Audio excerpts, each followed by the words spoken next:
This episode was brought to you by Slate Black Industries. For M-Lock grips and accessories, visit slateBlackIndustries.com.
One pack, green, over. At the top, 16, roger, over. 1692. Welcome to Pick 1, a mental exercise brought to you by 9-Hole Reviews. In each Pick One episode, we deliberately ask you to choose between two options with opposing weapon systems and give you a scenario to mentally put yourself into. We publish this scenario and options on all of our social media pages about a week before our live discussion segment for members and audience to comment and, most importantly, to vote on the poll. During our live Pick One segment, we will discuss the scenario in our 4-part live discussion. Part 1, a review of the scenario and options. Part 2, we discuss our choices and why. Part 3, we discuss comments that stood out to us. And finally, Part 4, we open the forum to any viewer that's present to join us in the live chat.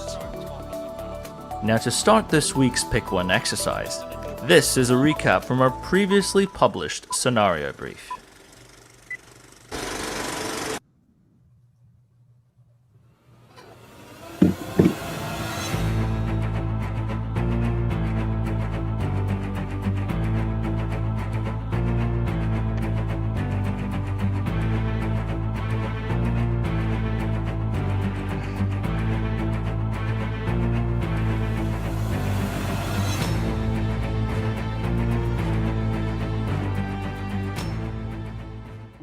So it's been a few years, since 2077, in the formerly known as Las Vegas, Nevada area.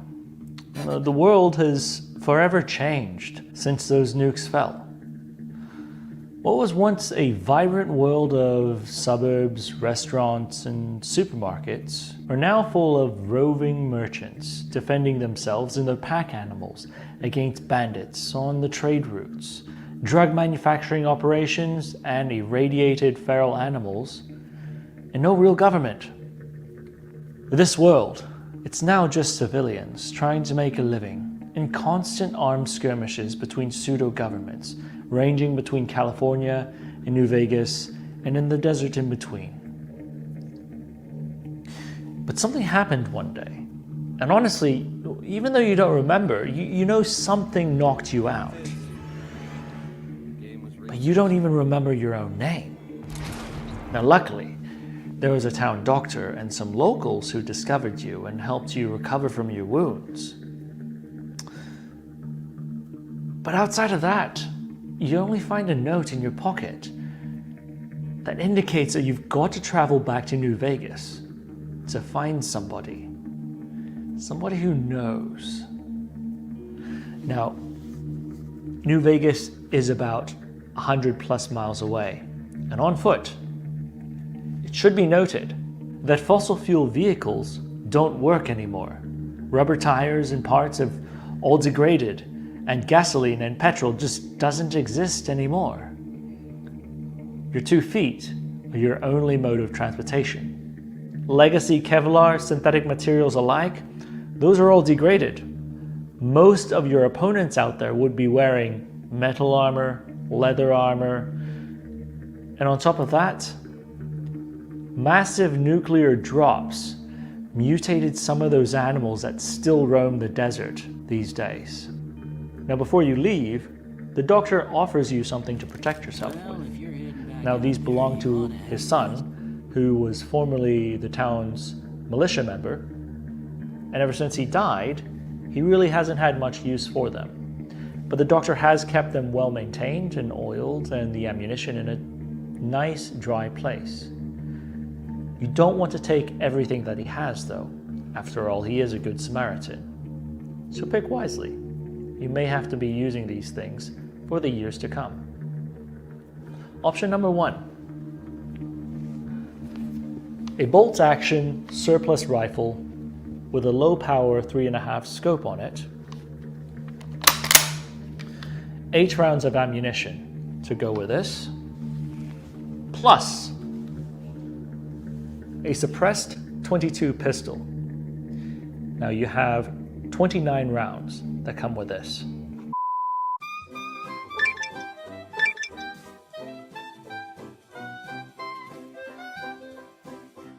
Option number 2. a Chinese Type 56 Kalashnikov with 27 rounds in the magazine.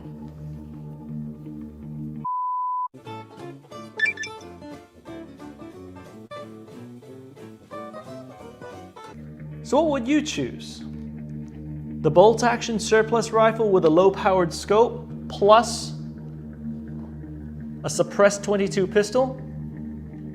Or would it be the Kalashnikov? Let us know in the comments section. Право. Есть загорание двух крайних диодов центральных. Welcome, ladies and gentlemen. Thank you for attending the 5th episode of Pick 1, brought to you by Slate Black Industries. My name is Henry. I am your co-host off of 9 Hole Reviews. We have here Josh. What's happening, gang? Good to see everybody back for the stream. And to introduce our guest for tonight, Henry. Tonight's guest comes from InRange TV. Mr. Karl actually lives in the wasteland and has lived in the wasteland for quite a while. Not only is he well versed in the ways of the wasteland, which hopefully he'll talk about the story of his car battery, but Karl also is very well acclimated to the weather out there and a lot of characteristics of how the weapon systems perform out there. So, Karl? Oh. There you go. Thank you. Sorry. Hey. Hello, everyone out there, and I appreciate your great introduction and having me along for this Pick 1. This is a very cool project. I've enjoyed it for all the episodes you've put out, and this lends itself to a very interesting conversation. A lot of people think that it's a conversation about the Fallout universe, and it is, but really it's a reflection of reality, because the Fallout universe is a question of survivalism and what weapons would work in an environment like that. And I think that this particular discussion dovetails in a very interesting way to not only the game universe, but reality. So that's a good way to start this conversation. For those who are unaware, Fallout is a video game series based on the collapse of civilization post-2077, when in the game, China and the US were fighting a war for quite a while. Unfortunately, ending in nuclear strikes that turned the world in, and I quote from the game, a nuclear wasteland. And so in this post-apocalyptic world, there's a lot of lore, there's a lot of theories of what would happen to civilization, mankind, and then on the very micro scale, how would you survive this type of environment? How would you navigate through this new world order of really not having any big government, and most of the world works on a very small scales communities interacting with one another. So while on the surface, we're talking about the structure and story based off of a video game series, really the topic that we're trying to tackle is an age-old topic that a lot of us in the American firearms community have spent countless evenings, I would say, after going to the range with our friends debating, if the world fell apart, if none of this structure existed anymore, would you rather use a bolt action or a Kalashnikov, or in other terms, in other thoughts, an AR versus a Kalashnikov, a suppressed .22? Right here, what we're looking at are the 3 classic quote-unquote survivalist weapons. The bolt-action surplus rifle with a scope, whether that's a proper Mosin PU factory installed, or let's say a variable skilled gunsmith civilian installation. There are terms to describe that I will brush over.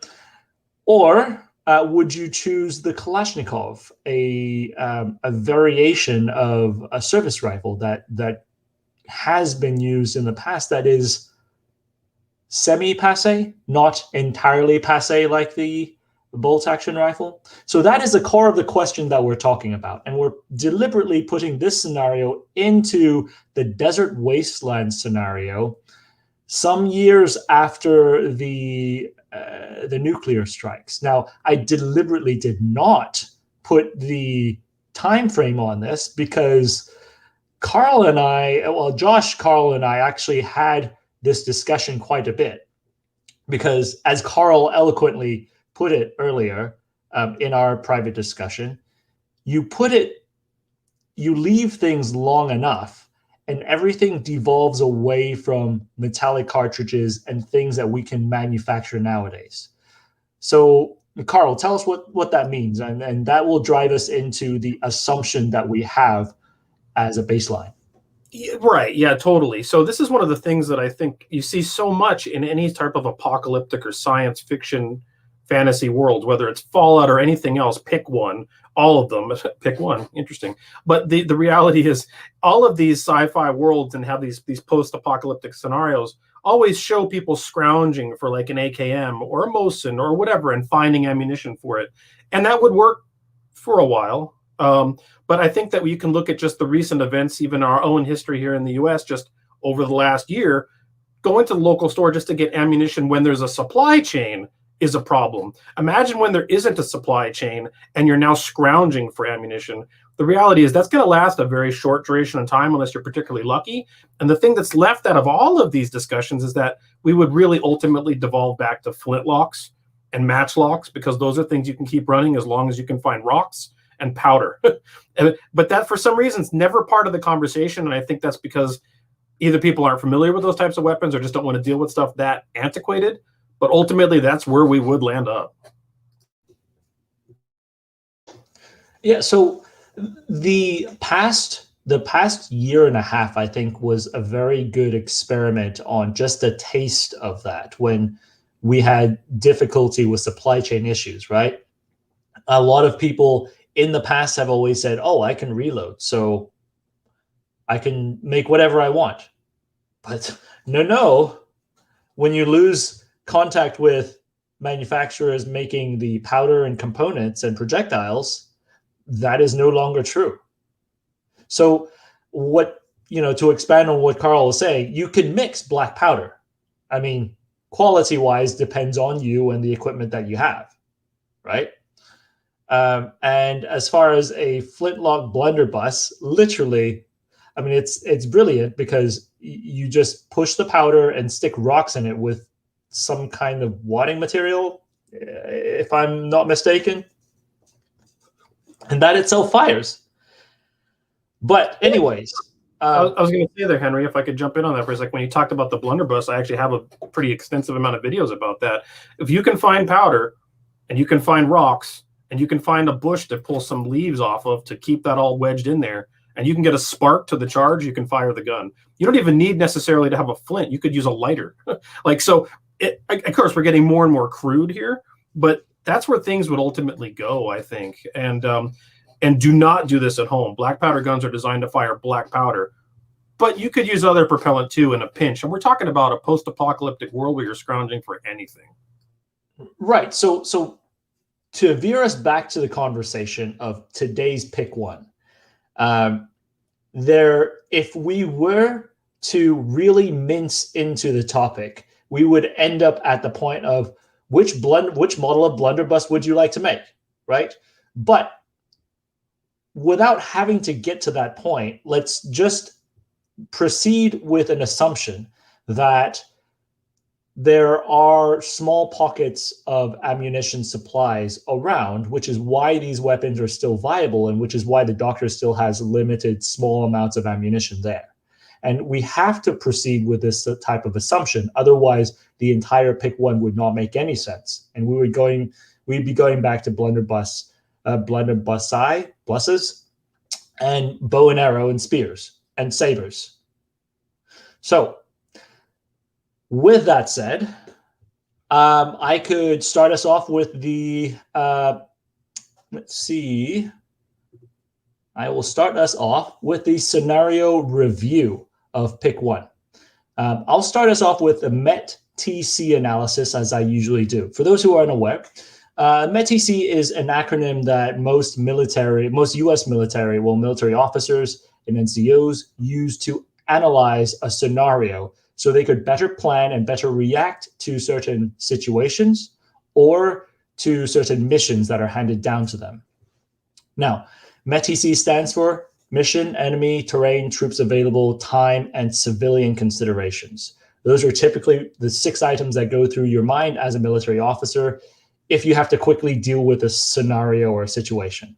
So the mission in this sense, we're trying to travel 100, was it miles or kilometers that I quoted? A long distance. I think we said it was miles. 100 miles on foot. So it's a very long distance. It's about 1,600 1.6 kilometers. Wait, no, 160 kilometers. So it's a long distance to travel on foot. You're talking about a sparse, very open field location, and you're trying to trek your way back into civilization from one small settlement back to New Vegas itself. Now, if we were to look at the enemy, let's open up the intelligence right now, actually. Sorry, I didn't mean to go straight to the enemy side. So this is what this world, this brave new world looks like. It is juxtaposed on the continental United States, so we could sort of see what we're looking at as far as factions that are around. And these are very loose factions. These are not very densely populated areas with a lot of these factions around. The NCR is a new California republic. This is a better map of it. What that means, this was in the game, and I'm using the game mechanics because we can't predict the future and what happens, and this is the best we can come up with a fictional enemy to really look at. The NCR is a quasi-democratic republic that somewhat resembles what we see right now as a United States. It is mirrored the United States. But it is poorly mirrored to the United States, except for one thing, is that they like to tax people. Well, I guess another thing is they use their taxes to fund a somewhat succinct military to defend their borders. And so what happened in this fictional world, these factions called Caesar's Legion in the four corner states manifested on the border of the NCR. Now, smack in between, we have Pheasantly. I don't know why it's called Pheasantly, but this is the New Vegas area. New Vegas, there's the Hoover Dam right there that is able to generate electricity, which is a natural resource that both sides want. Caesar's Legion is a somewhat religious organization that has very disciplined and motivated ground troops, but pattern themselves after the Roman Empire. I know this sounds crazy. Just go with it. And we'll go with it a little bit more in a bit as far as that. So this is somewhat what we're looking at in the southwestern terrain of what we know as the southwestern United States area. Karl, I believe you are somewhere around, no, that's New Mexico. So you are somewhere around here. So right on the western border of Caesar's Legion and very close to the disputed land that we're trying to travel through, which puts Karl exactly in the location of the conflict where we are. Now, what does the terrain look like in this area? Arid, wide open lands. There are some hills, some elevation. Riverbeds are sparse. You do have some vegetation, but not very useful for survival's sake. Some settlements, some old settlements that you may run into. And as you can see right here, very wide open fields, desert arid type terrain. And so, Karl, you actually are out there, by the way. I mean, how do these pictures reflect your area? No, it's actually quite accurately and well done. First of all, some of those were real photos and some of those are in game, but I think it does represent it. One of the things that there's a big difference, though, between the Sonoran Desert, which is where Tucson would be, or Tucson, and New Vegas, and west of that, the Mojave. The Mojave is definitely a different ecological system. It still has mountains, rocks, and a lot of terrain that has, believe it or not, more difference in elevation and things that would allow you to be undetectable if you know what you're doing in these environments. The Sonoran Desert, which is where you were pointing out about my area, is more lush, more green, has more water than the Mojave, and more mountainous terrain. So as you're moving from the east to the west, or through to or towards New Vegas, you would have more cover, actually more water, which is hard to believe, and probably be able to be more undetected. Now, in that regard, either one of these environments, even the Mojave, which is very much moon-like in terms of its surface area, if someone doesn't want to be seen, you pretty much, if you know what you're doing and aren't walking in an open desert plain, you can go without being seen. So detectability is still challenging if fieldcraft is in play. And for people that have too much bravado and don't worry about fieldcraft, yeah, you can see very long distances, but detecting a human being past 300 yards that doesn't want to be seen is an unlikely scenario. You know what? Let me go back one more thing. When you think about a lot of this is very interesting and how much it still ties back into scenarios and the wars that happened here in the, quote, Old West, when the cavalry was out here attempting to, squelch the rebellion of the indigenous people like the Apache, Nday, etc. They were pretty much unfindable. When the Apache didn't want to be found, they weren't, but they would find you, and that's fieldcraft, and this environment still makes that possible. So I would think that a wastelander who's been around long enough would have some of that under their belt. So when the Apache back in the day tried to hide in this type of terrain, what would they do? I'm guessing the mountain crevasses, would they use the vegetation to their advantage? All of the above. In fact, there's an area down near Tombstone that's called Cochise Stronghold. And the reason for that is that the mountainous terrain and the boulders and all the things that are there is just one little wash or one little canyon after another. And each and every one of them was a death sentence if you tried to walk through it, because they would wait behind things, behind a rock, under a rock, in a crevasse, in a wash. And as you went by, they would come up and get you from behind. There's actually stories, not apocryphal ones, at least a couple of them that are absolutely verified, in which some Apache warriors disappeared out of plain sight where there was no cover and no terrain, and they had actually dug themselves into the sand and were using some sort of like straw from a natural plant in the area to breathe. And people would walk past them within a couple feet and be ambushed by them. There was a female warrior named Lozen who did that to escape Spanish soldiers. She literally buried herself in sand and was breathing through an Ocotillo tube and got away, but it was also used as a warfare technique. So it is possible to disappear even in just open sand. Oh, wow. Okay.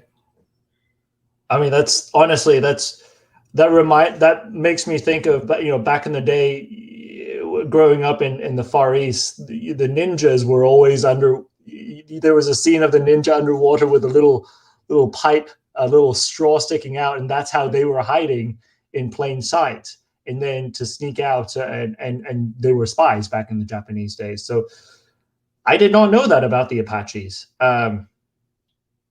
So interesting thing. This is actually this real life photo. This is actually Afghanistan. This is actually Bagram.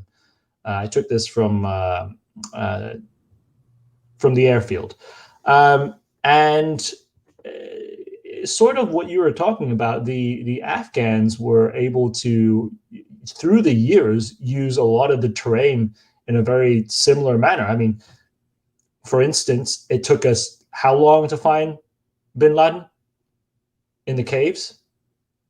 And they use the same tactics to hit the Soviets. Use the same tactics to hit us. So it's actually interesting that you talk about even the Apaches back in the day were using that's pretty extreme to hide in the desert with a straw.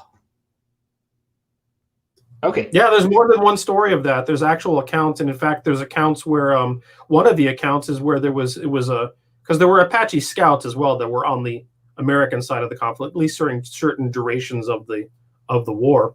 And there was one in which one of the officers was like, "Can you show this to me?" And I can get you this story for another day, but the warrior was like, "Sure." And he gave him a few seconds, or a couple minutes, turned around, and he said the guy couldn't find him, completely disappeared, and walked around looking for him. And the guy just popped up out of the sand. He's like, "Hey, here I am," literally like feet away from him.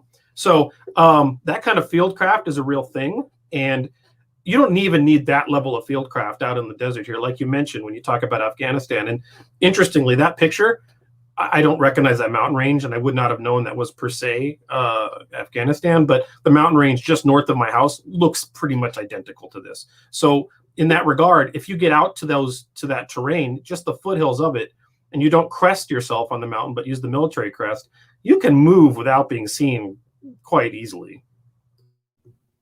The interesting thing you talk about military crest. I didn't expect you to really, delve into these things. But on that note, we could progress towards the wildlife portion of this.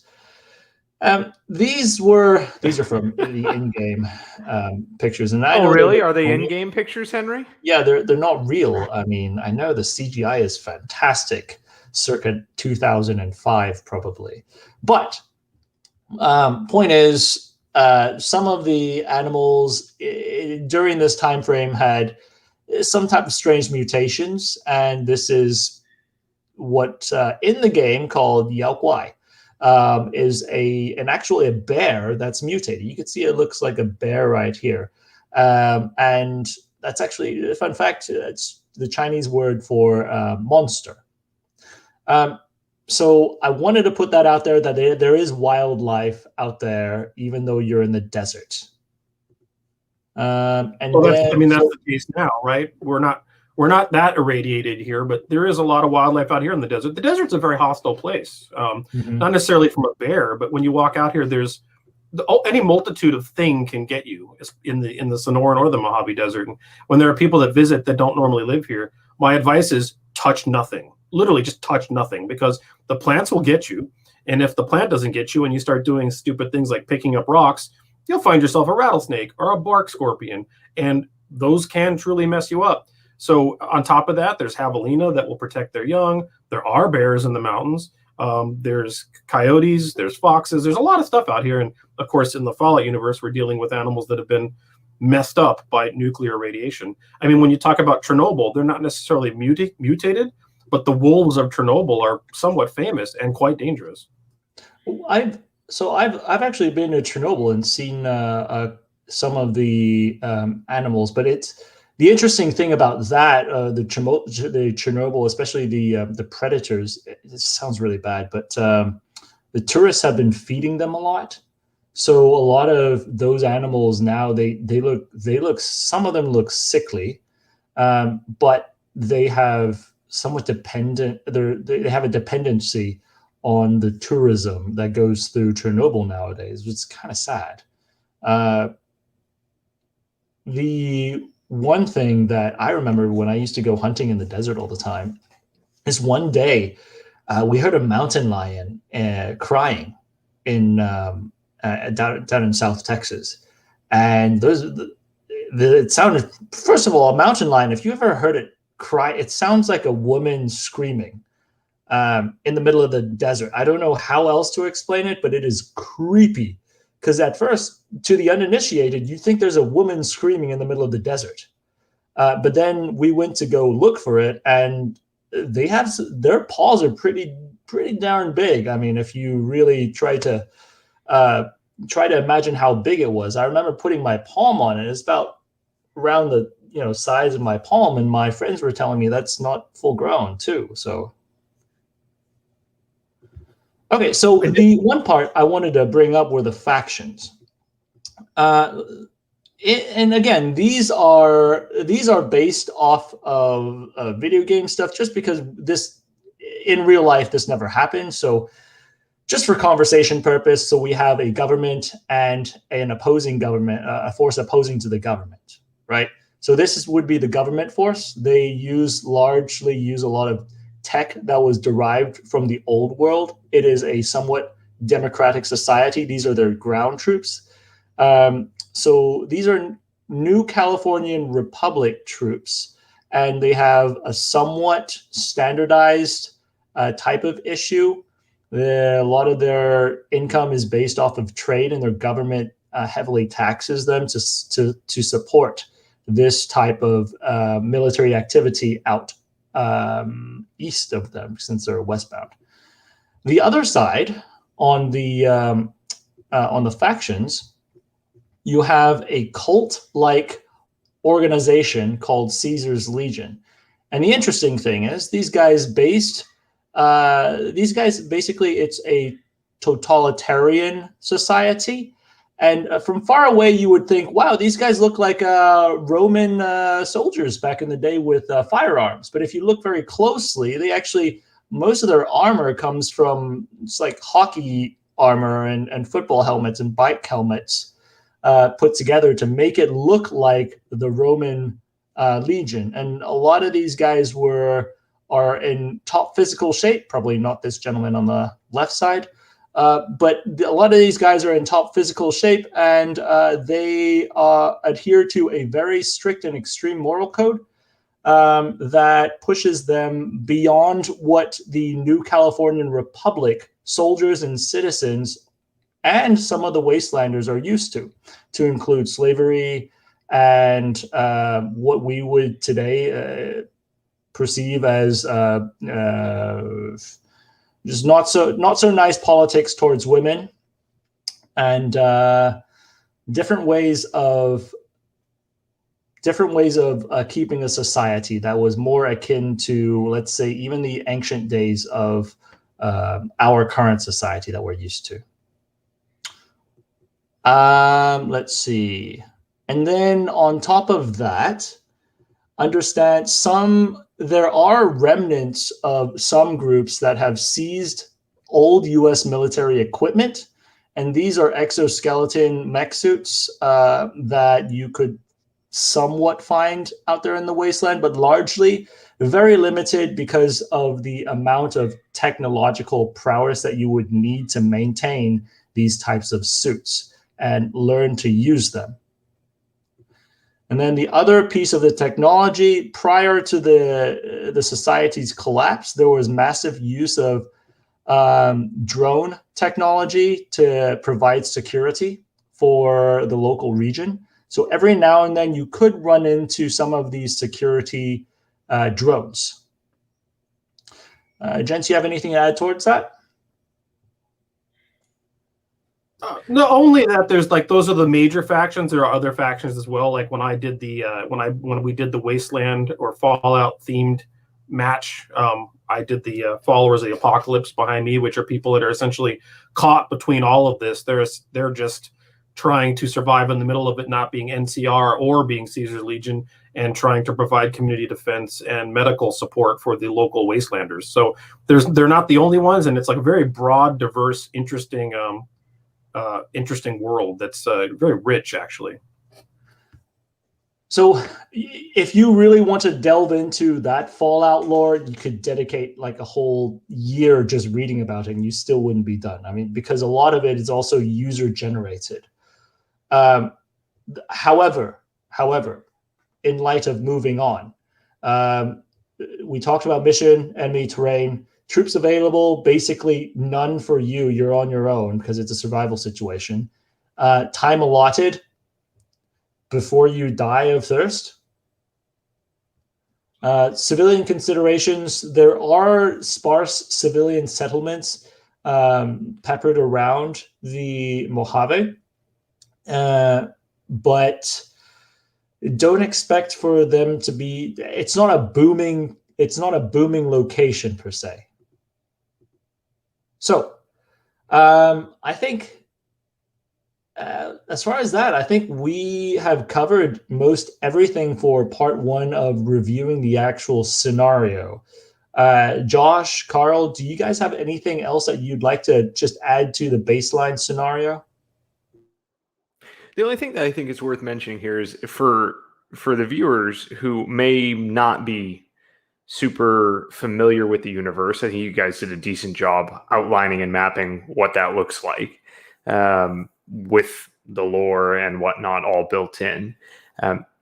However, I'm not familiar with it whatsoever, as you both know. But when I think about everything that was discussed, a lot of that stuff is probably where our minds would gravitate to in this type of a hypothetical scenario, regardless. So if you're watching and you're sort of disconnected from the video game reality that's we're using as a baseline for this, just think through the likely realities of different fractionalized society, small groups, as Karl pointed out, many people caught in between, maybe shrinking down into much smaller groups, and some of the limitations and issues that you'd be dealing with that are all built into the game because it's probably modeled not so far off of what you might actually have to deal with. Yep. The only thing I can think of to add to this that we didn't bring about regarding the terrain here, believe it or not, a lot of people don't realize this. Food out here in the desert isn't as hard as you'd think. There's small game. A lot of the plants are edible. Mesquite flower. There's things you can harvest out here, and food is actually not your problem. Your problem's water. Water is the challenge. So that would be your biggest issue. Finding something to eat, pretty easy. Finding something to drink, pretty hard. So, first of all, I have not spent nearly as much time as Karl has in the field. Honestly, I did not know that the desert, the Mojave, had a decent amount of food. I mean, I think that goes down to a local being familiar with your local field craft that gives you an upper edge.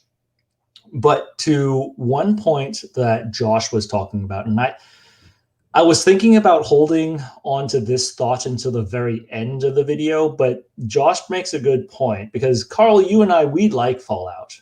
We put an entire theme together based off of Fallout New Vegas for this, but poor Josh had to endure our nerdy conversations on Fallout New Vegas and what's going on.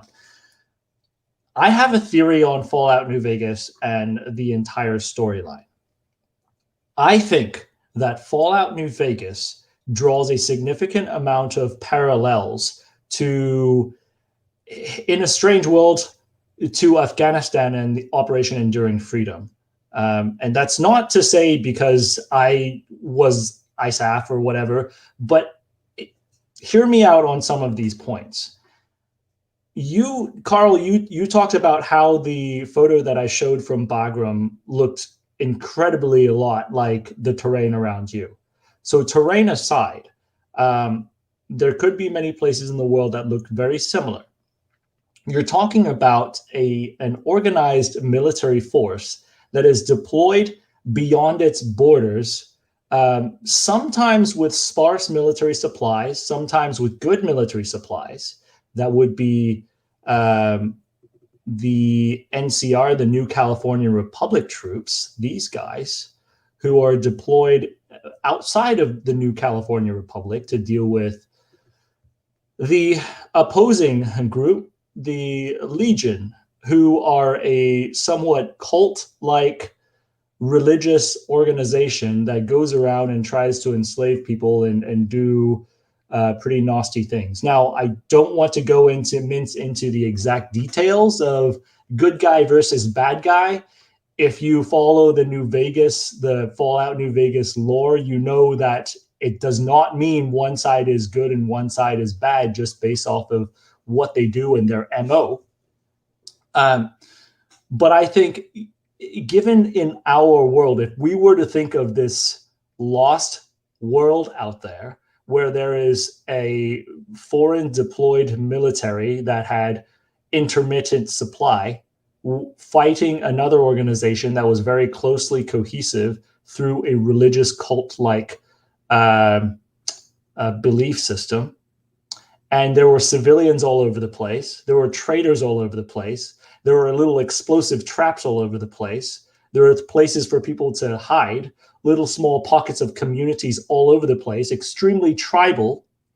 And this big overarching military was trying to tie everyone together under this one centralized location / government / rule and taxation system.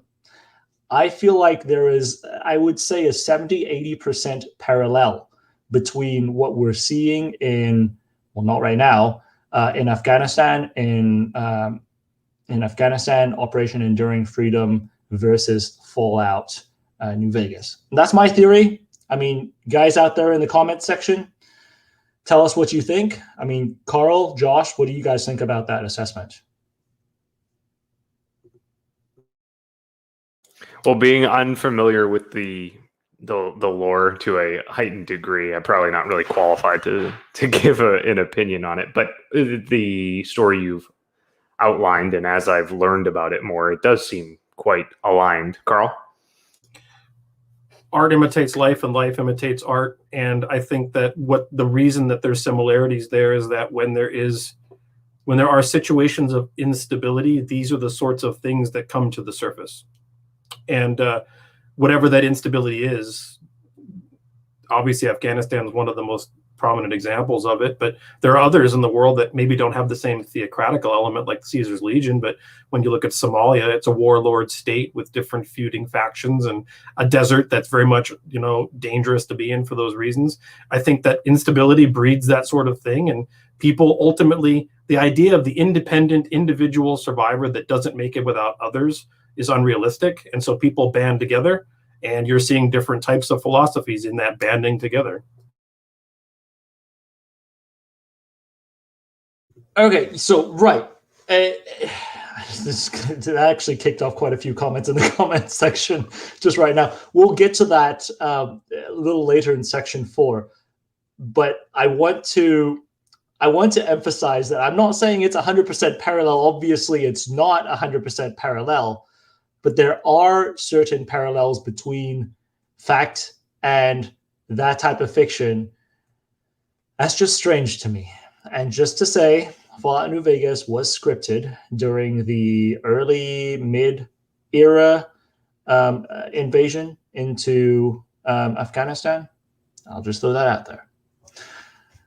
Gentlemen, anything to add before we go to section 2, where we show exactly what our thoughts are and our picks are?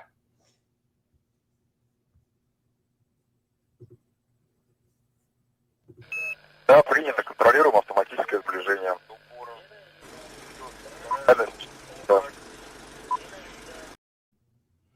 Okay, here we are back in part 2. Part 2 where we talk about our picks and our picks on which ones we would choose. Now, usually what we do, somehow I always end up in the top rung. I think it's because I start the stream. And then our next will be Josh, who will talk about his pick. And then following him, Karl, you get to do the final pick. If Josh and I are opposing to each other, you will break that tie. Okay, so let's look at what we have on hand. On the top, we have the Mosin Nagant, well, a surplus bolt-action rifle is what we specified. Basically, a bolt-action rifle that was maybe military designed, has origins for military use. So you would assume that it had some type of design element that it was reliable enough, rugged enough, and accurate enough for military service. With a scope, so that's an added element to it, because Karl, I believe you've talked about it in the past, how even a small magnification is aiding your intelligence gathering in the wide open field. And with all intents and purposes, this is the widest open field probably that we've done on a pick one scenario, literally the desert. So we've got a somewhat reliable, well, we've got a reliable, assuming reliable, accurate, and decent rifle that has a manually operated rifle with an intelligence gathering capability that increases, assuming that it's not off zero, your accuracy on target. However, slower within close range combat, and assuming magazine capacity is less than the option 2. Now, to add to that, you also have a suppressed 22 LR pistol, which exceedingly useful when you're talking about gathering small game. But we will perhaps talk about its use, its effectiveness as an up-close defensive tool if you were to require it. It's also suppressed, so that decreases your signature to the environment around you, and that is a huge plus when it comes to concealing your location. So option 2 we're looking at is a type of Kalashnikov rifle. Really, I wrote it as any type of AKM, but I specifically put a Chinese AK here because in the Fallout franchise, because there was a Chinese invasion into the US and there was a war going on, there ended up becoming, having both US and foreign types of weapons, namely this. So if I were to choose between the two, and let me expand on some of the advantages of the AK, it's reliable enough, it's accurate enough, it covers, and Josh, you and I have shot many of AKs at distance. It is very, very capable under the 400-meter mark, which is a fairly long distance for this type of environment. Gives you a huge gap between a retreat if you require. The iron sights are very rugged and predictable. The graduated iron sights are very easily usable. And it can also be a very good tool that you use for closer range hits by using it, certain different ways. Also, you come with 27 continually fed rounds in the magazine. And I think that is a big part about this because then it covers your 0 all the way up to 400-meter target. The main crux to the AK, I would say, comes down to the ammunition. And I'm not talking about ammunition availability, but more so its susceptibility of being inoperable when you use subpar ammunition. Now, 7.6239 is the manufactured surplus rounds are fairly robust, I would say. But still, if we're talking about an environment where you're talking about unknown types of storage, and unknown time that's passed by, there are very many ifs to it. The Bi-39 does withstand a lot of those issues. Look at Africa. You see it's very well used in Africa, and despite poor storage. And between the two, I think I had a really hard time choosing between these two, and that's why I think I would err on the side of keeping it simple and running with the Kalashnikov. And I'm not saying that the other pick is bad. I prefer that simplicity when I am on a mission to where I have to hike a really long way, and I would like to have all my ammunition management to be, let's say, easily managed. And I think I'm okay. I mean, I understand that people are harder to see at distance in the field than it is on range. But I will take that risk and use my eyeballs to cover cover the main combat distance and double up using a combat weapon for a survival/hunting weapon rather than a hunting weapon for a combat weapon. So that's my pick. Josh? Well, I mean, I think you outlined the strategic advantages and disadvantages of both systems fairly well.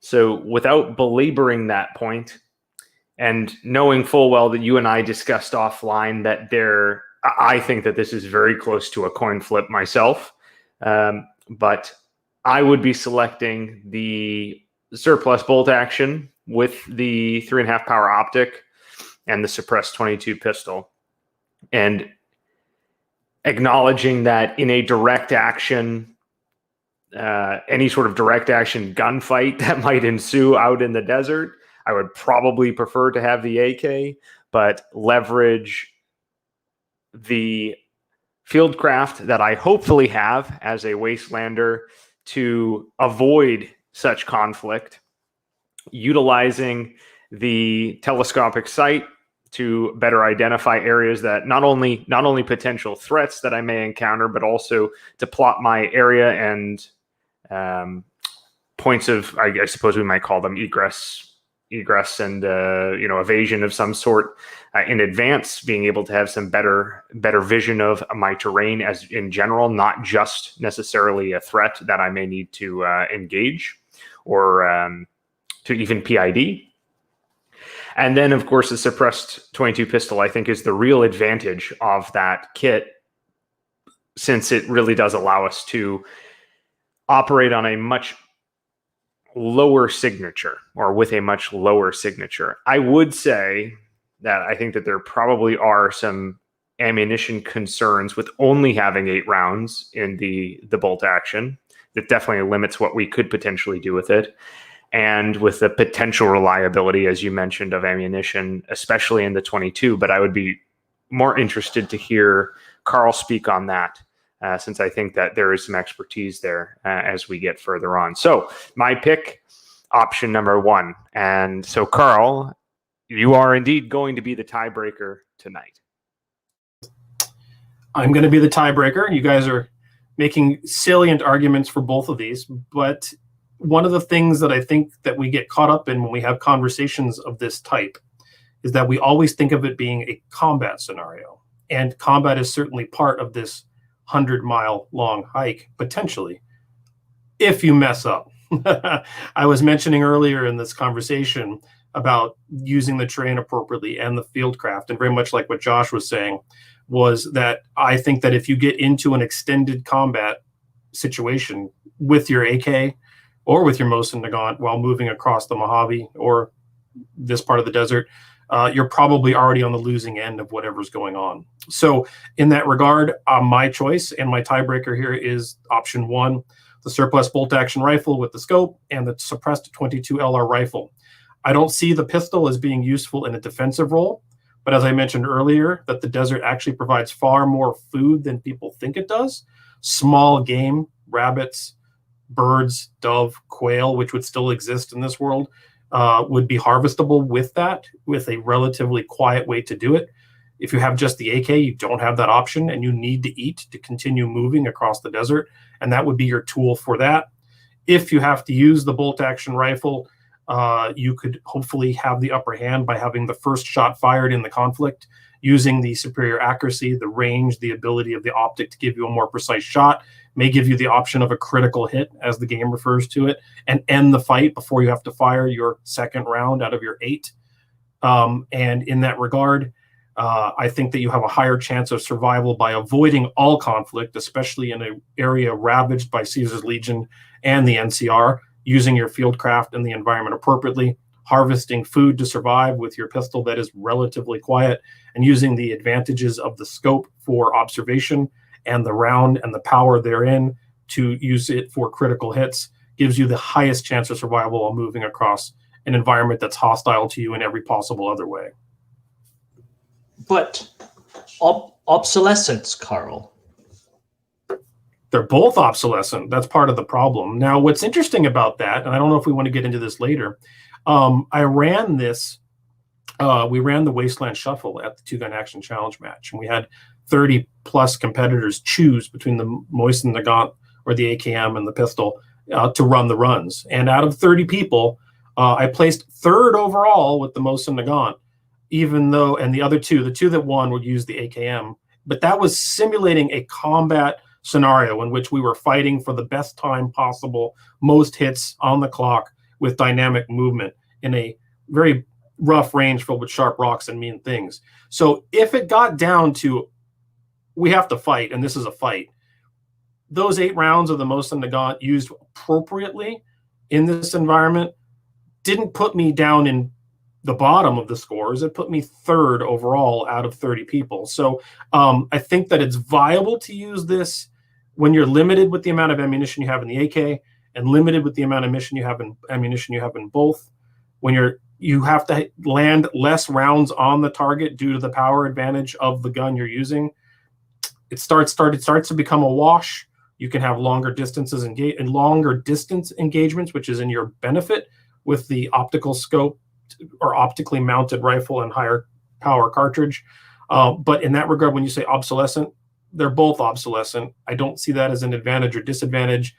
I frankly see the optic as a huge advantage for better movement and observation, and the suppressed pistol as a survival tool more than I see either one of these being all that viable for an extended engagement.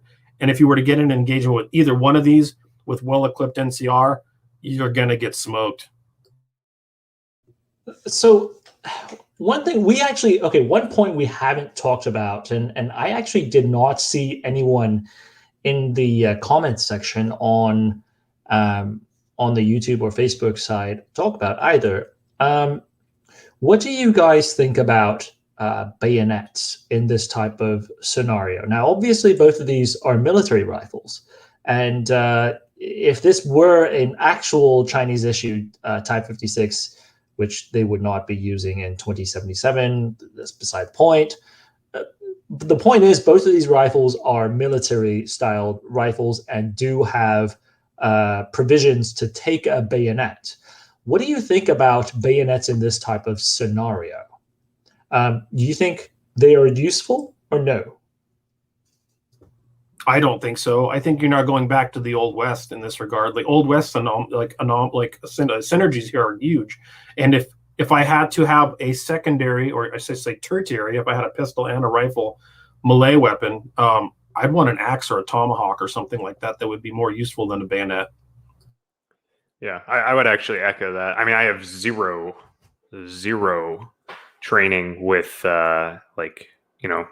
ECQC hand-to-hand fighting technique, but I just feel that the intuitive nature of having, and I appreciate that a hawk can be like extremely versatile and very damaging when somebody's hands who's skilled with it.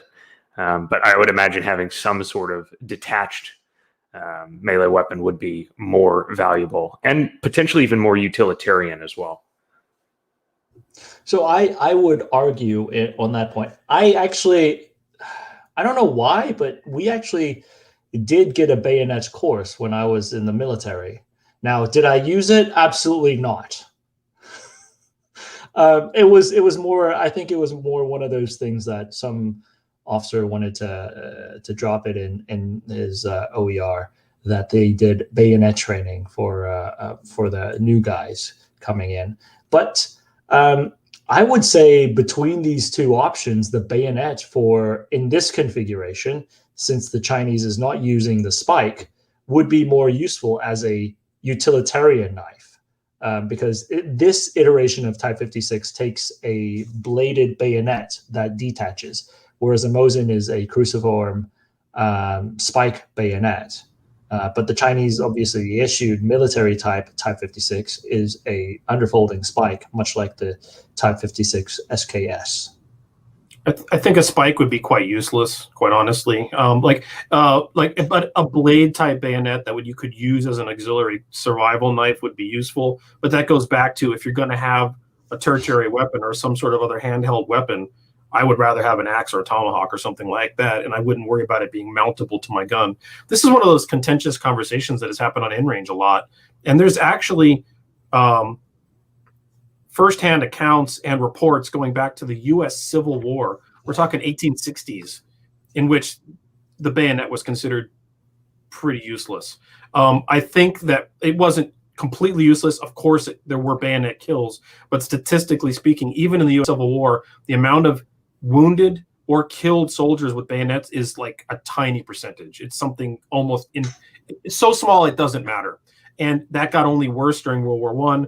I think the reason we still see the bayonet around is, one, they look cool, and two, from a training perspective, I think there's something there about instilling fighting spirit. But in terms of it being actually viable weapon, I don't think it's been that for a long time.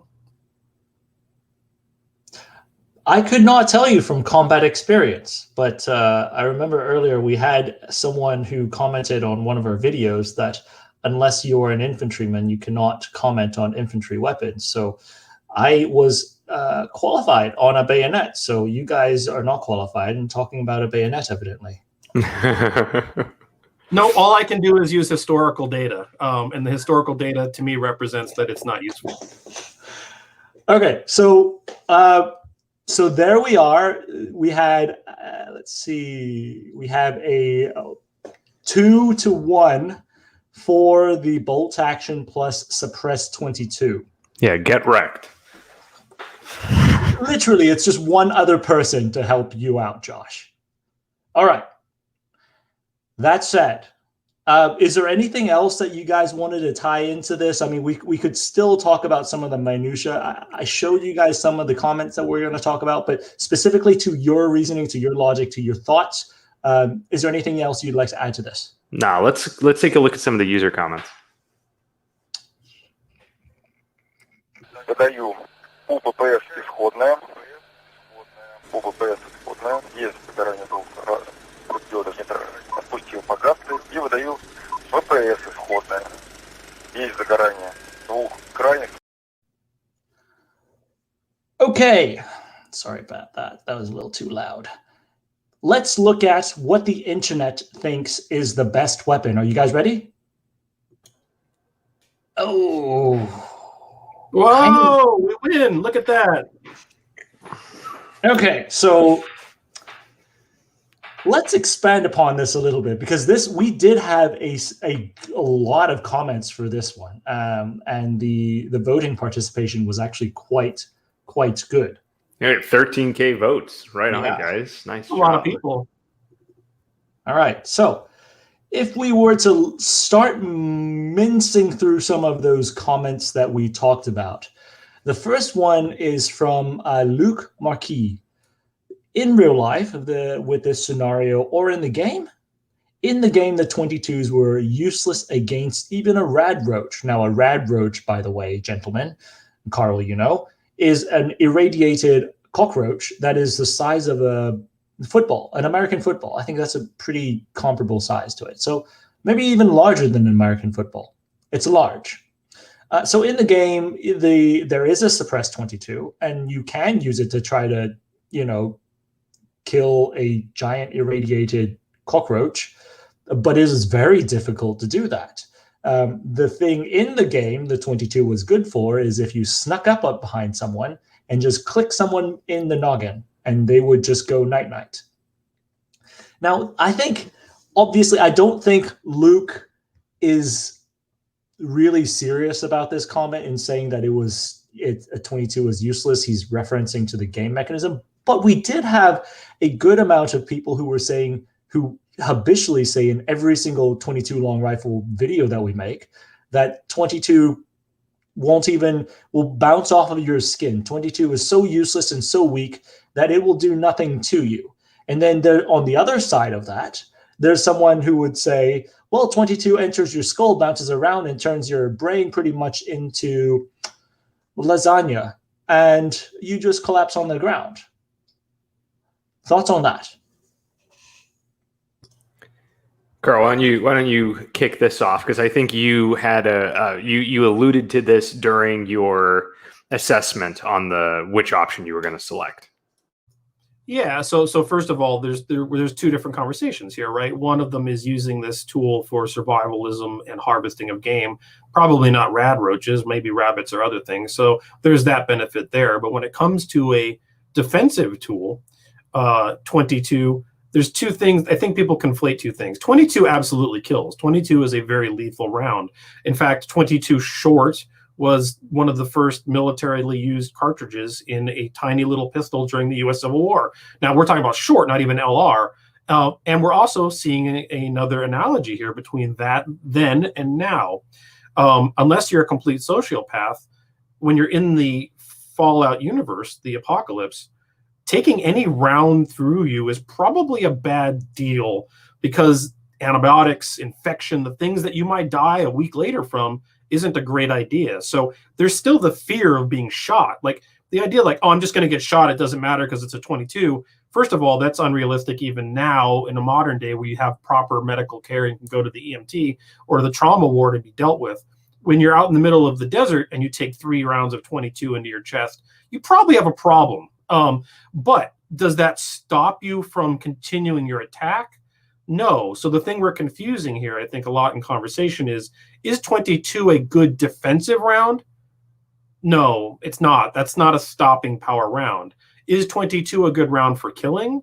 Yes. And if you have skill and fieldcraft and can, as the game seemed to simulate, get up close to something and put it in its ear, 22 will do the job, as well as anything but the most crazed person, 2-legged adversary, probably is going to be concerned about getting a couple rounds into their lungs.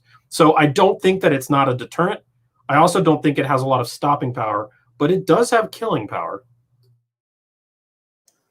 Yep, I'd say that that's probably the perfect breakdown, is the difference between utilization of something as a defensive tool or potentially as an offensive tool under certain very specific circumstances. Obviously, Henry, I think it would be valuable for you to touch on this a bit more, but we spent a good deal of time earlier, I believe it was earlier this year, with the Beretta 22 video and doing the research on the Israeli assassination and or use of that handgun or its counterparts, and how effective it actually was and what techniques they would implement, very similar to what we've just discussed. So yeah, that's how Karl, you broke it down is perfect. You're talking about it being an offensive or a defensive tool, right? I think with military use, it has, in the last century, probably, it is more used as an offensive tool rather than a defensive tool. And in the context of Israeli assassins during the Operation Hand of God, and when they used suppressed 22s to snuff out the targets that they were going after, they didn't just go up to them and just do a Mozambique on them. In fact, I mean, it horrified some of the authorities, because the Israelis, the Mossad agents, would unload the entire magazine into the victim. And the reason for that is because they needed to ensure that that victim had enough holes punched into them that they would finally go down. Now, did they go down? Yes. Yes, they all did. So there has to be a distinction between what the 22's role is in these types of scenarios. And also, I mean, I think part of that too comes down to training, because the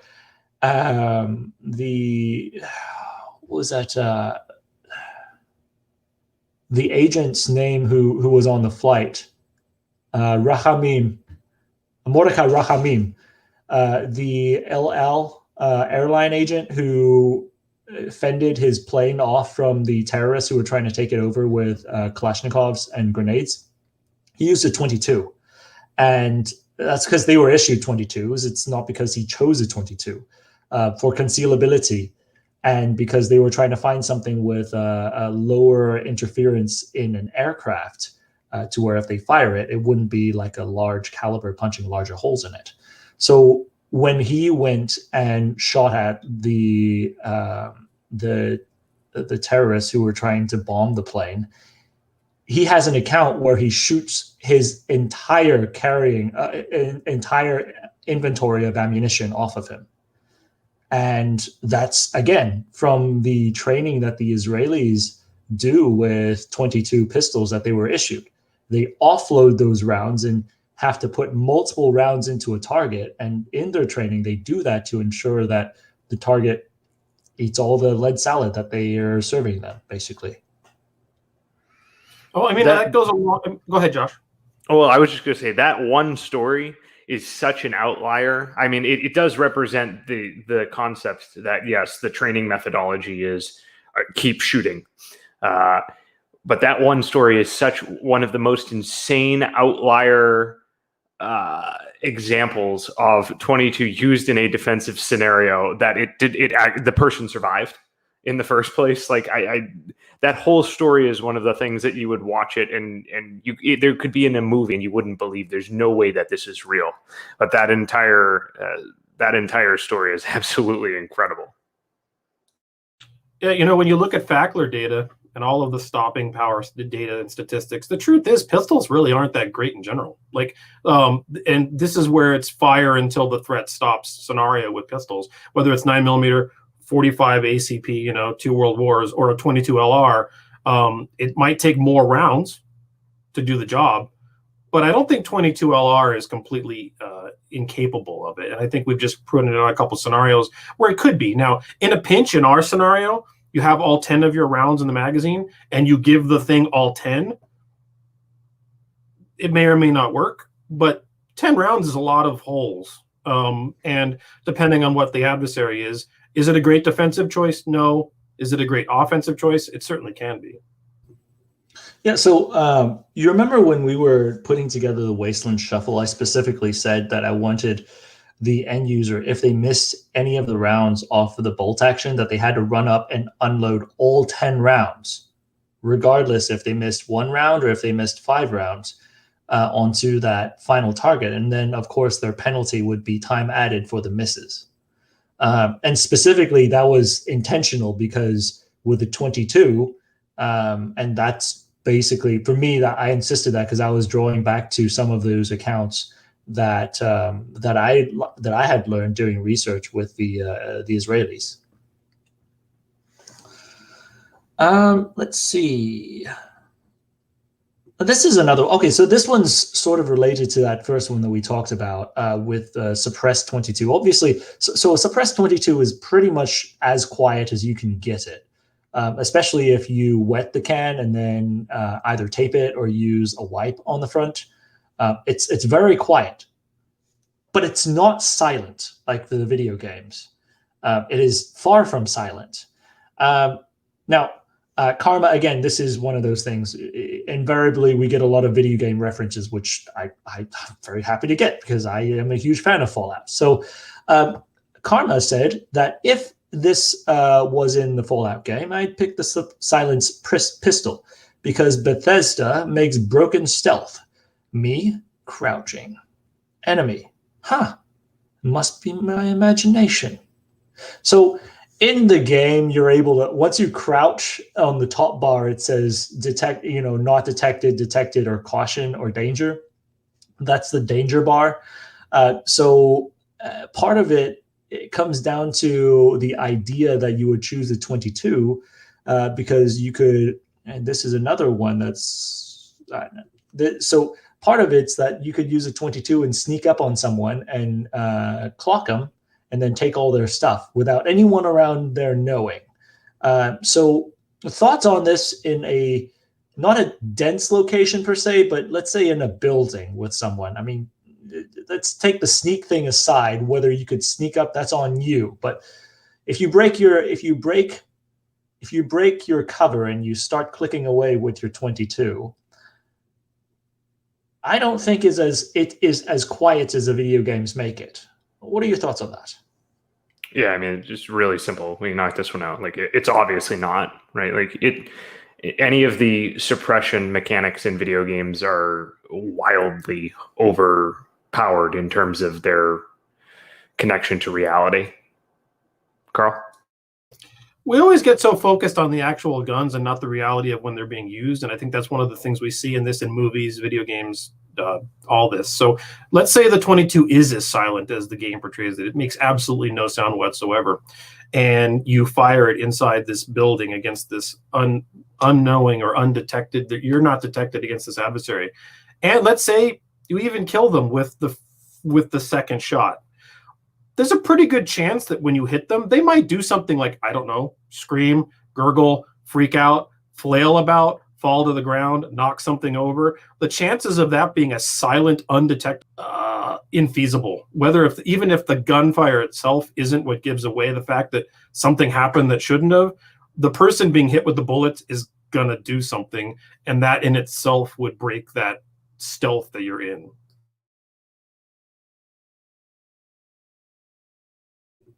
Yeah, so I think there has to be a consideration outside of just the firearm, as you said. It's the utilization and the thought process on what the resulting action was after using said firearm, right? Let's see. This is one that I do think is an absolute advantage to the Kalashnikov for my choice. And I held this one back because I did want to bring up Nathan's point here that the AK, because you can monopod off the mag, and Mosins are just awful under stress. Yeah, Mosins are okay, I feel like. The problem with Mosins a lot of times in the civilian, in the surplus world, is just the quality varies drastically because you don't know where they were stored before they were surplused. So my Mosin, if you look at the video of me firing it in the Wasteland Shuffle, doesn't jam. And I also have used it enough to where I understand how the interrupter works. So I don't necessarily know if the Mosin is absolutely awful under stress. Obviously, I prefer an Accuracy International's bolt action over a Mosin Nagant. I mean, just putting it out there. I don't know if you were confused whether I prefer that or the Mosin.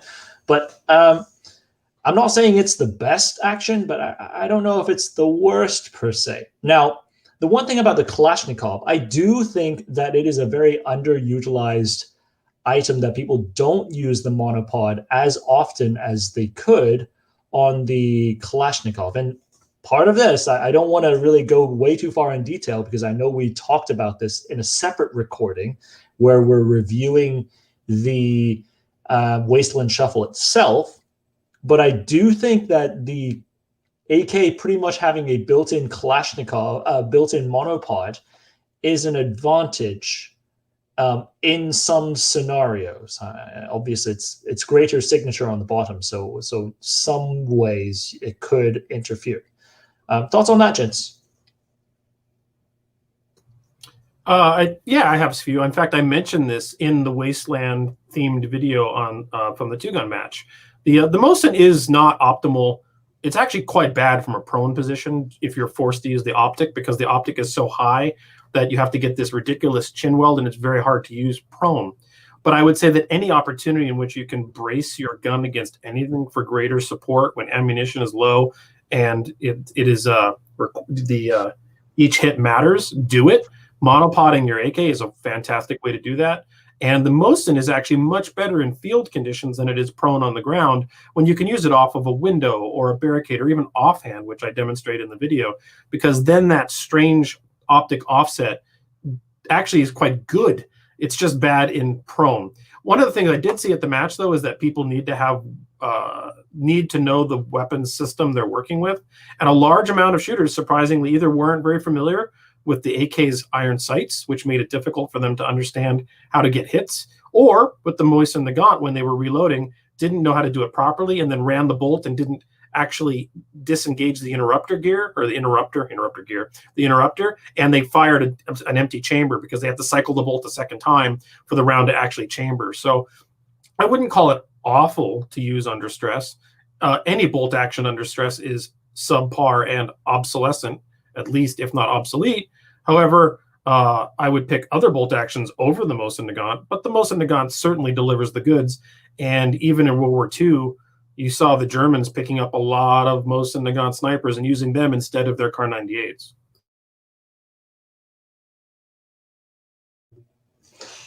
All right, so one other point. This is something that I think is unique to, sort of unique to the Fallout game itself. It's not even, I guess, not even necessarily 100% firearms related, but I choose option 3, kill the doctor, take all his medical supplies, carry the AK as my main weapon, and the Mosin on my back, 22 for hunting small games. So The idea here is to take the good doctor's firearm, murder him, and then basically take all the supply. A ruthless option. And just us living in this world, it does not conform to our morality. Quite frankly, I try to play Fallout. I played Fallout quite a few times. Different variations of Fallout 3 and New Vegas mostly. And Josh, you could be a good guy, or you could be a bad guy, or you could be a neutral type of standing guy. There's a karma count basically on Fallout on how good or bad you are, and your reputation follows that.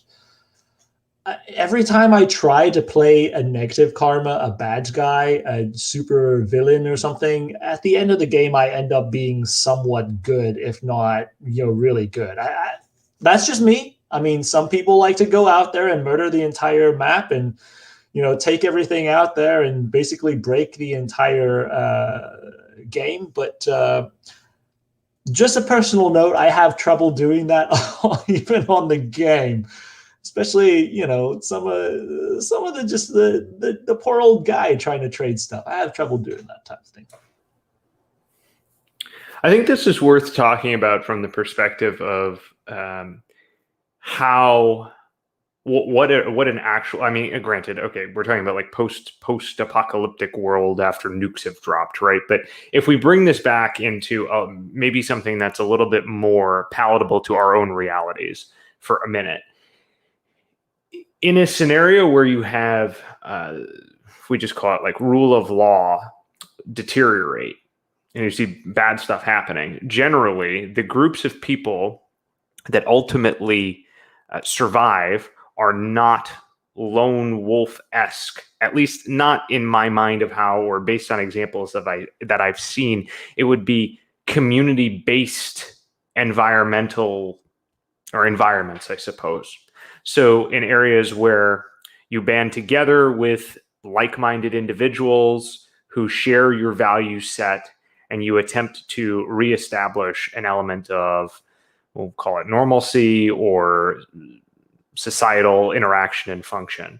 And so whilst this may work, going full bad guy mode or completely throwing morals to the wind may work as a way to get all of the guns in this particular scenario, you would imagine at some point that the individual who acts along those lines is going to eventually run that to ground and get caught at some point. I think Karl, so for the audience who are unaware, Karl's actually fairly well studied in the Old West type of history, especially the small branch type of history.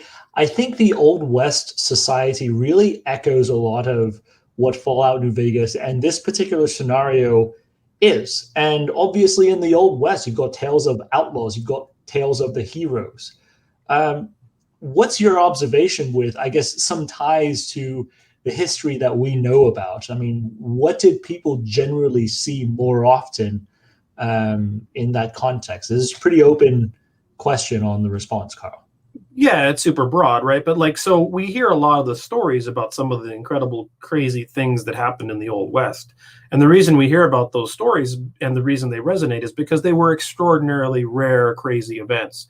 The reality was the majority of people were working together because that was the only way to survive that environment. Working in a battle between you and the world, vote on the world. And so the very few sociopaths that existed, people like John Wesley Hardin, or even some of Jesse James' gang, for example, they didn't do well and didn't survive long. Those are very short careers in general.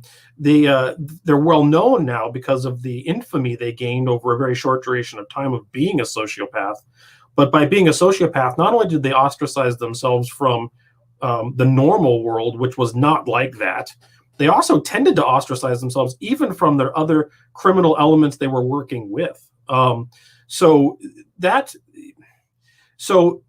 the idea that you can be a sociopath and survive in this environment and be the lone survivor that somehow just murders everyone, that will turn on you quick. That worm's head turns around and gets you. And in this example, let's use this example. First of all, The Old West does not reflect this. Those stories are apocryphal and small and do not represent the great majority of Old West society. In fact, when you hear stories like Tombstone had a man for breakfast every day, that stuff is nonsense. The reality is those places generally had a lower crime rate than a lot of the big cities in the East. That is part of the narrative that makes it exciting and interesting. But the truth is that wasn't the reality. Did things crazy happen like John Wesley Hardin? Yes, but they were the anomaly. It'd be like going 300 years in the future and saying that Richard Ramirez, the Night Stalker, was the norm. False, right? So that's just not a real narrative. But in regards to this narrative, kill the doctor, take all his stuff. One, this is a person that's never walked 100 miles across the desert. They probably wouldn't make it 10 miles across the desert with all that junk. Second of all, after they took 3 rounds of 22 in their chest and needed medical support, they just killed the guy they knew that could help them. Bad idea.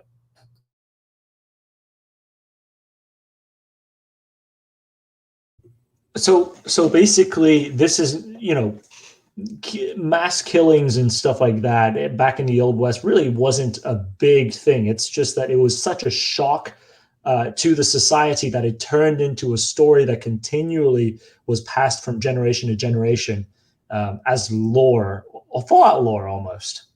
Yeah, no, it totally did. It becomes lore. And then you start seeing things where, like, you'll see people, you can find people lionizing someone like John Wesley Hardin. This is a man that ostensibly killed someone for snoring, right? I mean, this is a sociopath. But because there's some glamour to the Old West and there was gunslingers and all that stuff, it turns into a different narrative. It transforms over time. But again, those are the anomalies, not the realities. You don't hear the story about the miner that lived in Tombstone, had a wife and a kid, made a living, and then eventually moved to San Francisco when he retired without ever being in a gunfight, because that was the vast majority of people that lived in those communities. Those people like Hardin or Earp or Billy the Kid or Jesse James were absolutely anomalous. And in fact, there was a thing called a two-gun man, not because of a match, but because of a cultural norm. If someone came into town with 2 pistols, they were considered a ne'er-do-well. They were probably a criminal, because everyone in the community was like, why do you have 2? I'm not trying to be anti-gun here. That's not my point. It was a cultural thing, and that was an interesting indication of someone that was looking for trouble. And so even back then, that was considered kind of gauche, and people were like, what's up with that guy? That's how much the narrative of the Old West has been corrupted to what it actually was. So what would communities do when, let's say, a two-gun man, a bandit or someone came into their town and started doing stuff? What happened to within those communities?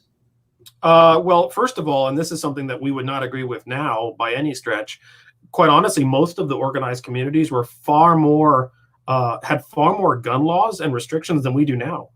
That's something no one talks about. You come into a place like Tombstone or Dodge City, there was a sign right at the entrance to the town that said no firearms within city limits, and those were, in my opinion, illegal laws. The Earp ordinance number 9, I think it was on the books until the late 80s, and that was, in my opinion, an illegal law. But the reality was, when you came into town, you were supposed to surrender your weapons, either with a local, believe it or not, a lot of the bars had places where they kept them for you while you were in town. Hotels did, as did the local law enforcement. So you were expected to turn in your firearms while you were within city limits. And when someone was found carrying a gun that was not a friend with the local authorities, that was an exception, of course. But if you were not a friend with the local authorities, typically you would get beaten over the head with a gun and taken to jail. So bottom line is, the Old West small town society tends to take care of each other, basically. And fend themselves. Community defense. They try to fend themselves against foreign and outsiders, and they had a greater degree of caution against outsiders, it sounds like. Oh, absolutely. If someone came into town that was not known by the community, that was perhaps a two-gun man or not, they would be, I don't know if they'd be met with concern, but someone with 2 guns or acting weirdly certainly would be. If they didn't follow the local ordinance, they would probably get beaten and taken to jail. Or there's a lot of stories about things like this where, frankly, someone that was a problem kind of went away. That's the reality of it. And people didn't want those problems within their community. And the stories you don't hear about in the Old West are things like that actually are far more interesting and common were people like Nellie Cashman, who gave out free food and lodging to miners that were down on their luck. You don't hear about that because that's not exciting. It's not a gunfight. But that was more what those towns were like than not. So that's actually an interesting peer into what we're talking about, trying to draw some parallel between this fictional small town, sparsely populated environment. How did some of these small towns react when, let's say, federal troops try to roll in and change things? Did any of that type of thing happen? Well, I don't know about federal troops coming in trying to change anything. There was actually a video I just put out on InRange 2 weeks ago, was an instance in which the the federal troops came in to support one faction of a corporate oligarchy in Lincoln County during the Lincoln County War. So you had Billy the Kid and the regulators held up in a house, and this was the culmination of the battle. And then the opposition, which was called the House or the Murphy-Dolan group, was on the outside, and they were sieging the house for days. And because of corruption in the local community, the Santa Fe Ring and others, the Murphy-Dolan group called out for help. And the Fort Stanton, the military, actually came in to support one corporate faction over another. And I will say that the local community in the West was generally somewhat skeptical of the government because it frequently wasn't legitimate. It was frequently taking sides with one corruption form or another. So I'm not saying that's today or not, but back in the Old West, it's kind of a really broad statement, and of course it would vary from one situation to another. But the reality was that most people went west because they were done with the Civil War and done with a lot of like that kind of thing. And when it came into town, it was usually met with no one took up arms against them, but they were not met with open arms either. Does that make sense? It wasn't welcome. Classic small, tight-knit communities out in the desert. So let me add one thing. There's a lot of live and let live kind of mindset, which you still see in the West, which is, all right, you're a weirdo doing your thing, go do your thing, just don't do anything with me with it and we'll be okay, right? Like, and that was kind of how a lot of that was. And that's not sociopathic. So someone comes into town and they just aren't the vibe, as long as they're not causing a problem, kind of left alone, as long as they, and I think that's still the case today. You didn't, even nowadays, if you walked into a town and was like, I need help, I think more often than not, you're going to find someone that's going to help you rather than shoot you and take your car, right? The Old West was no different. And I don't think the post-apocalyptic world would be different either, because you don't know what that person is or isn't, and what's the value of that. And eventually that's going to catch up with you. So part of it, and there was a comment up there, I do want to say, you know, we're looking at this from a very classical Western culture, though. So I don't know if this is universally applied worldwide, but the game was set in a classically Western society, Fallout New Vegas. You are situated, Karl, you are situated in a classically Western society. So classically Western morals apply to this. And I think this is the narrative that really kind of draws a standard between both of these parallels that we're talking about there. Yeah, I agree. So one thing, it wasn't reflected in some of the comments, but it's something that I personally had a question on, and I know.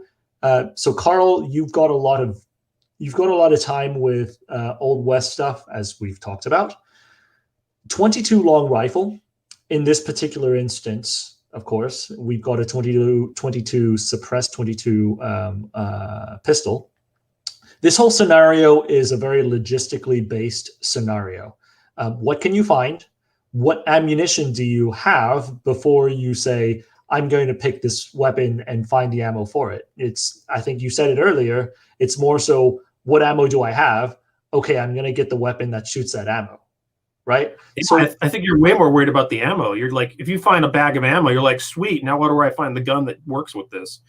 Trying to have the gun and find the ammo is a much more difficult proposition.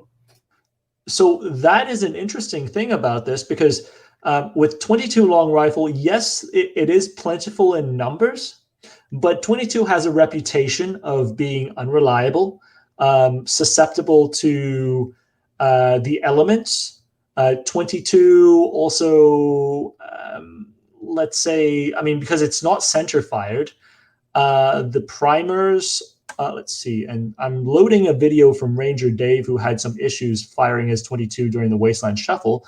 But the rimfire type of ignition, especially back then, in the cowboy in the Old West days, were that was that at one point the rimfire cartridge was a standard for the metallic cartridge, right? So 22 long rifles, let's say range pickups, stuff that you just find in a corner on the side of rocks that's been out in the desert for decades. How viable is the rimfire type of cartridge really for a long-term use in the desert, being in unknown environments? Because in this particular instance, and I'll show you in a bit, Ranger Dave had issues with his 22 because I think he got it wet or something. Thoughts on that, Karl, with the reliability of rimfire? Well, first of all, yes, when you're talking about like the use of rimfire in the Old West, you're talking about 22, which did exist then, but more commonly 44 Henry rimfire, which was used in pistols, the 1860 Henry, as well as the 1866 Winchester and other things.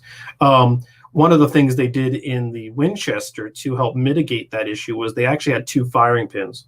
And so it would actually strike two ends of the rim on one rimfire cartridge to help improve the detonation. Another thing that you'll see in there's actually forensic data of this from the Battle of Little Bighorn or the Greasy Grass, in which a round didn't go off and you just open the action, turn the cartridge, close the action, and try it again because you're hitting a different part of the rim. So is rimfire ammunition the most reliable? No, there's a reason we got away from rimfire and went to centerfire. Is it as unreliable as people say it is? I don't think that's true. Like with Ranger Dave here, if he had had the chance to turn the cartridge and try it again, it might have worked, right? It's all about the priming compound and the consistency of its application amongst the ring for it to fire. But one thing we did back in a two-gun match many years ago, we had a match that was themed around zombie wars, and there was a really cool stage in which we used a Ruger 22 with no magazine and had a can about this big. A friend of mine who's a firearms forensic guy had been picking up 22 discards off the range for like a decade, no joke. And he had this can of some of it with verdigris on it, some of it corroded, some of it not, random dog's lunch of 22, like a coffee can full. And what we did is at the match, we provided each person that coffee can and this gun, and they had a time limit of how many of the targets could they neutralize, single loading one round into the gun at a time. And some of it didn't go off, absolutely. Some of it went off with a secondary strike if you turned it and fired it again. But what I was really surprised about was how much of it did go off. Like, I would say, I don't have exact numbers, but I would say out of that coffee can of thrashed ammo, easily an 80% success rate, if not higher. So it's not as bad as I think people think. And actually, the desert's one of the better places for it to be preserved, because what's going to mess up the priming compound in 22LR is going to be humidity and moisture, something we don't have a lot of here in general. So if it's kept in a dry, hot spot, I bet you a lot of that 22 is going to work.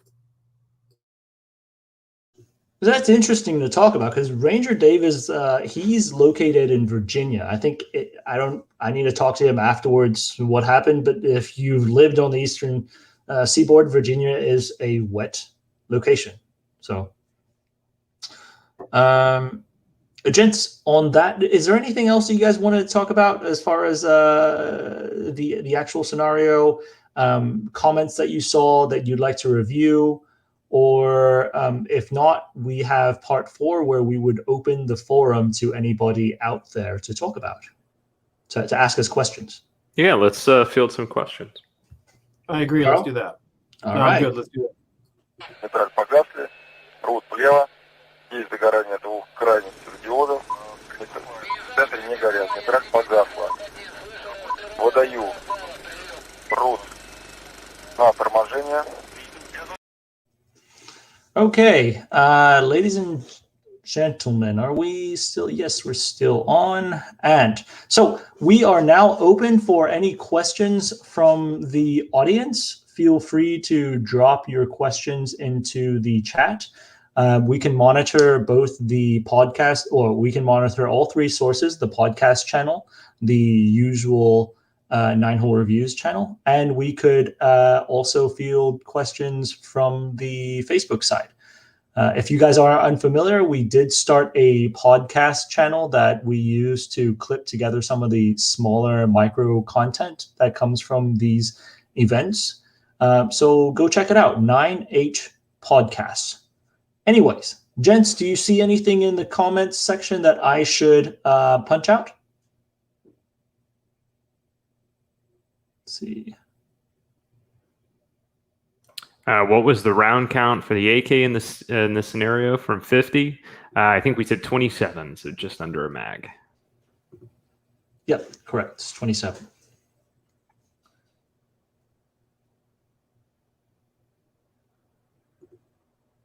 Okay, so this is from Stranger Omen. Would you change your choice if we change the options slightly? So I guess essentially, what would tip you to the other side to choose the other item? I think if the Kalash platform had some type of a prism sight with it, I would be much more inclined to lean towards that. I do think that, basically we broke down, at least for me, my decision came down to the advantages of the telescopic sight and the suppressed 22. So if we could, basically counter out one of those advantages, then I could potentially make that shift. Yeah, I tend to agree with that. I think the optic would be a huge difference. I'm still kind of tied up on the idea of having the very quiet pistol for a survival tool, though. That's the harder one for me, because I think that more again and again, this is less about the fight. You don't want the fight. It's more about getting across those 100 miles of desert terrain without the fight. See, for me, I mean, first of all, that really I was fine with either of those options. But when it came to the bolt action, if I had more ammunition to come with a bolt action, I would be a lot more comfortable with that. That said, though, the bolt action itself, it being a manually cycled action, you don't have to deal with different pressure variations of cartridges. You could even, in a pinch, if it's worst case scenario and you were able to prime a cartridge somehow, you could even load it with black powder and stick some type of a 30 cal projectile in it. It won't shoot at the same point of contact, point of aim. Probably you're shooting at, like a 20, 50 meter target at that point, but still it could function. Whereas your semi-auto would at that point with, let's say, ammunition. If you deal with any hand loaders are finicky if they screw with the types of powder, if they screw with the types of projectile, and load that into a semi-automatic rifle. Semi-automatic rifles depend on a specific specification of a cartridge to reliably operate. So I think that would be one thing with the bolt action that has it going for it. If it even had more rounds, I would say the bolt action would be even more attractive in that aspect, outside of the robust nature of it. There is no doubt that you could use salvaged ammunition that does not work for the gun that you have with a bolt action, take components of it, and probably make something fireable. That would not be so much the case with the AKM. So this is a comment that I saw a couple people ask. Why AK? Why not an AR-15 or a FAL? Quite frankly, it's not why not that. It's just that's just one of the options we put up there. I mean, thoughts on that, gents? I mean, you have a. It's the same. It's the same question we get when like, well, I would take both of the options, or like, we're specifically engaging in a attempt to think critically about a scenario with a given set of circumstances. This is one that's interesting. A suppressed lever gun, assuming it works. We've recently done a lot of work on lever action rifles, and Karl, I think you and I had some conversation on this as well, because I mean, Josh, you know my amount of frustration with the Russian contract 1895 that we dealt with. Now, lever actions with a tube-fed mechanism, on paper, right? A lever action seems like it's faster than a bolt action. It seems like it should be great because you're not dependent on, you don't need a stripper clip and you have a higher capacity that it loads with. It seems like a really good idea, but then at the same time, when you actually put it into practice, it's more difficult to cam open. So if you have questionable ammunition, it does not feed and extract as easily as the bolt action rifle. And I would dare say, even compared to, let's say, if you had a semi-auto, a Kalashnikov with a tapered cartridge of the 7.6239, I think that it would be easier to kickstart a semi-auto. I don't know if you know what I mean, but like put the butt of the stock on the ground and kick the charging handle to where it manually extracts the cartridge. I think I would prefer that to than trying to pull a lever action open with questionable ammunition. And I mean, lever actions were great with the technology of the day when they were deployed. But Karl, correct me if I'm wrong. I don't think lever actions were used actually for that long in the span of time that we implemented. Basically, as soon as a bolt action came about, it was obsolete. Well, you're talking about a couple different possible scenarios. The reality is, and this is one of the things that comes up because I've done a lot of bolt action stuff on InRange, is, lever gun. I stand by a statement that is controversial. Lever guns became a bad idea post the 1873 Winchester. The 1873 Winchester, in its toggle link action, high capacity, pistol caliber chambering, particularly in 4440 or 3840, which is a bottleneck cartridge, which aids in extraction and deals with fouling, is a fast, quick, reliable, very easy to use, low recoil assault rifle of its day out to 200 yards. The minute they tried to turn the lever gun into something that was firing full power cartridges, problems started ensuing. You start seeing the 1876 and then 1886, 1892, the Russian contract with 54R. Those, in my opinion, are all universally a bad idea. The lever gun had its niche and its application in the 73 toggle link, chambered in 4440 or 3840, which is a pretty fabulous weapon system with a great cartridge, as long as you use it within its paradigm and within its constraints. So I think the lever gun is a multi-tiered conversation. There's the pistol caliber variant of the 73, and then everything after it. And everything after it, I do agree with you. The 73, I still think, would have been an interesting, viable discussion. So this is an interesting, let's see. This, I do want to just make a quick comment. Karl actually talked about this earlier, that getting, your wounds going septic in the middle of the wastelands after getting shot and not dying is potentially the bigger threat to life than is a gunshot wound immediately. So that's something that we talked about earlier. Is there anything you want to expand on that? One thing that popped in my brain when I see this, if you have the patience to wait for them to die in septic shock or a collapsed lung, I did mention that earlier, but from example, depending on what the scenario is, we see this even in the natural world. There are certain venomous creatures that walk up, bite, then bail, and then follow the thing they bit until it dies. You could do that with a 22 if you could somehow land the shot and wait. That's not crazy. This is an interesting one, and perhaps you can answer to this because you I know you shoot a lot of corrosive ammunition out in the desert. Now, Josh and I are in Houston. Humidity is every single part of our everyday life. It's horrid out here in the southeast Gulf Coast. You live in Arizona, which is extremely arid.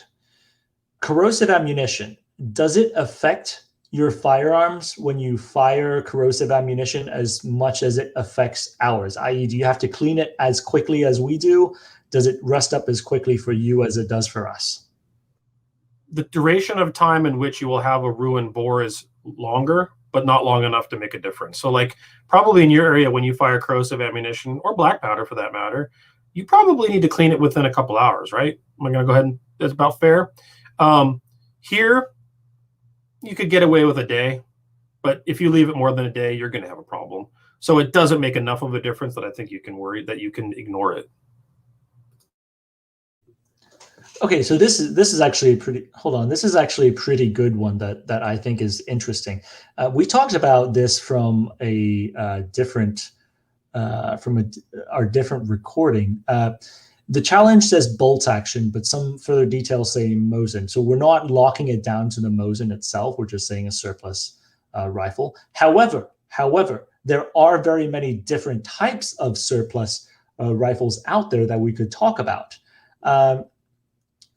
What would, I guess, if I were to ask you guys, since you two chose the bolt action /22, what would be your choice when it comes to a surplus /civilian bolt gun for this type of scenario? If you got to choose, obviously you don't, but if you got to. I mean, are we saying it has to be surplus, or you just threw out civilian bolt gun? Civilian. This is a civilian environment, so surplus is in a civilian environment. Anything available in the civilian environment. Well, for me, that would switch to a modern bolt gun with a lightweight synthetic chassis of some sort that is going to allow me to shave the weight and be better fitted to my person. Karl? If you could raid a ruined Walmart and pick up the $198 Winchester Special with the garbage scope on it, it'd be better than the Mosin Nagant. In any cartridge, pick one. 243, 308, 65, doesn't matter. Any one of those $250, $300 mass-produced hunting guns that are sold like in those kind of stores is better than the Mosin Nagant. So I feel bad. I mean, we have a lot of people who submitted stuff, but I keep on pulling Ranger Dave's thing out. But one thing I did want to talk about, so Ranger Dave decided to shoot the Fallout, the Wasteland Shuffle, when you get up to it, with a Carcano M95 straight pull action. In my opinion, for this particular challenge, I think the Carcano M95 straight pull is perhaps not the best choice moving forward. And to expand on that, the Carcano uses an en bloc 5-round magazine to where you load it into the rifle, and you cannot top it off until you finish loading the last cartridge in, and your little stripper clip falls out the base. And I think one of the reasons why I don't think it was a very good option is because specifically for this challenge, it would be more efficient to top it off between one of the runs. But in an actual scenario, that has application. Say like if you're fighting with a bolt gun, right, and you seek cover, with ammunition management, you want to make sure that you top that rifle off. So I think that itself could pose some issues for some rifles. Now, one of the other shooters, I forgot his name, but he shot the entire match with a K31, and he actually ended up with the fastest time on the course. So at what point, I mean, do you guys think straight pull versus bolt gun, would that make any difference for you?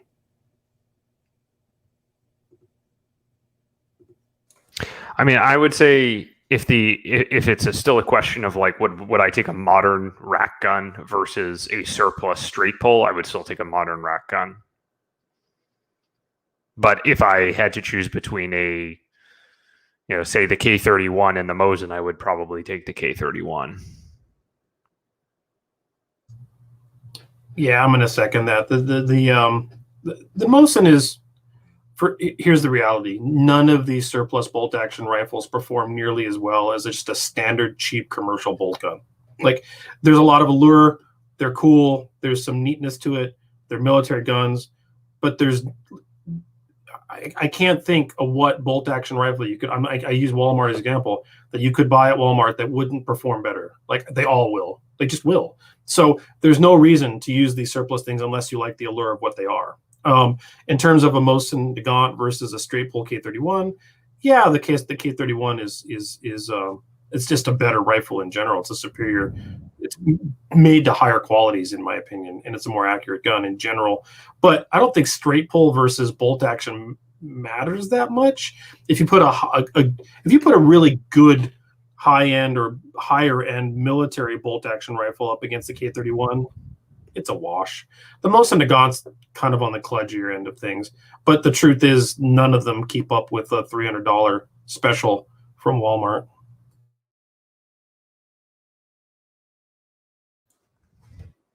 Okay, so this is one that is one firearm category that we did not have in this scenario, of course, the shotgun. I think the closest to a modern equivalent of a blunderbuss. I mean, not exactly close enough, because you can, with a shotgun, if you get the brass hulls, you can actually pop out the primer and field load it with whatever trash you have into the shotgun. Technically, you could, right? So what do you guys think? I actually think a solid 12 gauge would not be a bad option in that instance with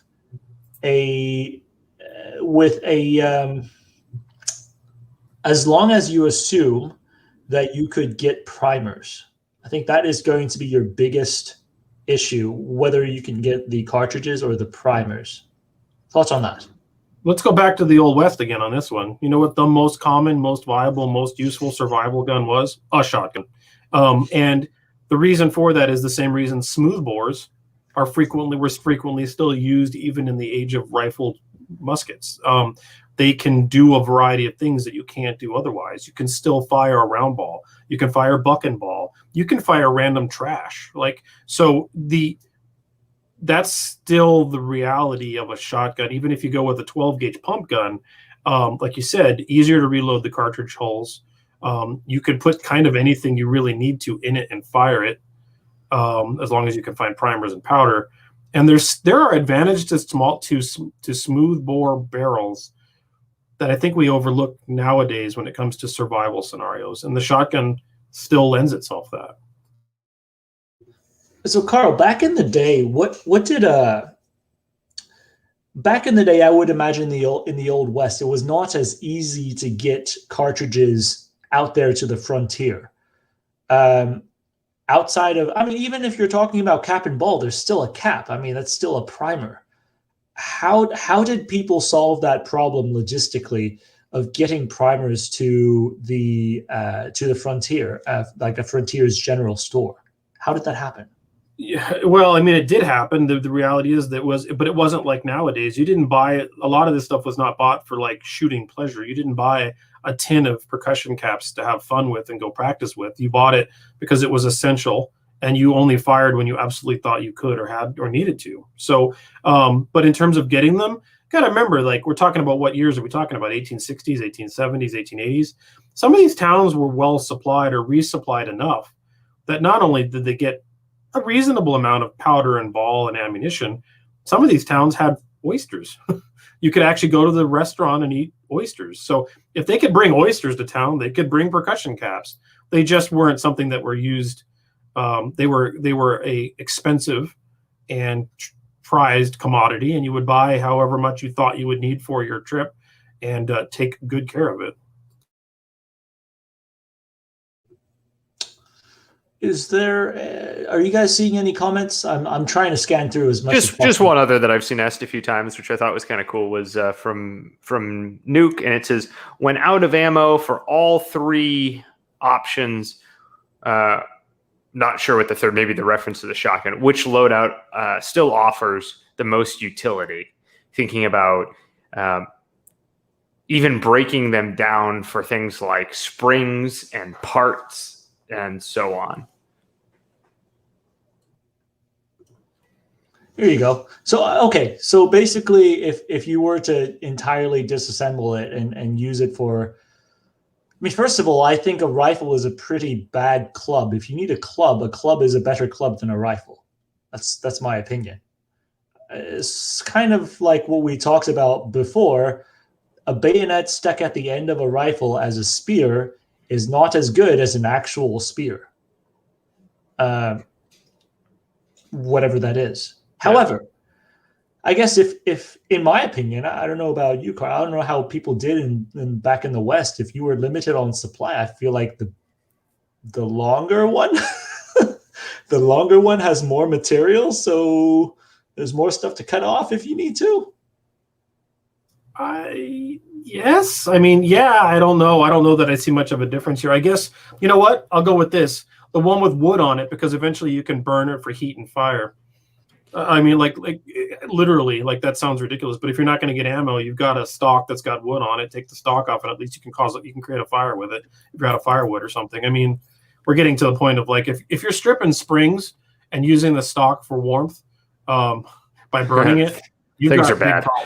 Yeah, this is a bad day. Yeah, I would say that I think the optic is exceptionally valuable. That can be ripped, right? Like we could rip the optic and use it as a monocular if we needed to. I agree with that 100%. That you just answered the question. That's the right answer. The answer is the one with the glass, because you keep the glass. Let's see. So Henry, we just closed in on about the 2-hour mark. Are there any other ones you wanted to cover off? I don't know, Karl, what are your thoughts? No, beyond that, you wanted me to tell the story about the car battery at some point. Oh, yes. Oh, yes. I mean, let me. I'm just gonna find a random one and then go. There we go. Okay, Karl. So tell us about wasteland living. How is real life feel when you live in the wasteland IRL? The desert's more like this than a lot of people think that don't. First of all, even people that live here that don't go off into the desert wouldn't necessarily see all this. But when you go out into the desert, you find weird stuff, a lot of weird stuff. Like it's part of the thing. It just is. You find ruins, you find stuff left behind, you find vehicles that have been abandoned or burned or shot up for fun, or sometimes for criminal reasons. But and so in that regard, there's a lot of stuff you go out in the desert, you're like, huh, neat. And I've got a lot of weird things that I found just out in the desert. But one of the more interesting stories about that was at one of the places that I go to film and sometimes shoot at. I drove by this abandoned car that had been out there for like weeks. And at some point it gets reported to the local law enforcement, and hopefully it's not a stolen vehicle or something horrible happened. A lot of times people just ditch it. Like I have found ditched cars. I have found completely dropped like cattle. I found people leaving their horses behind, all of which, like if it was a survival scenario, that's free meat, right? That stuff's just out here. You just find it. This stuff happens to me regularly. So there was this car out here that had been left there. It had been partially shot up, partially burned, but not entirely. And I was looking at it, and my Volkswagen needed a new battery because the battery had gone bad from the heat and sun. And after that car had been out there long enough, I looked at the battery. I'm like, battery looks good. And I tested it, and it came up with a charge. So stripped the battery out, and that's the battery now in my Volkswagen today. Literally using salvaged junk out of a ruined, shot up car in the desert is now the battery in one of my vehicles. So that's a real thing. And you can do that even in the desert now. You hear about this story all the time. Have you found any ammunition or firearms that are, and I would expand on this, wrapped up in something and buried in the ground?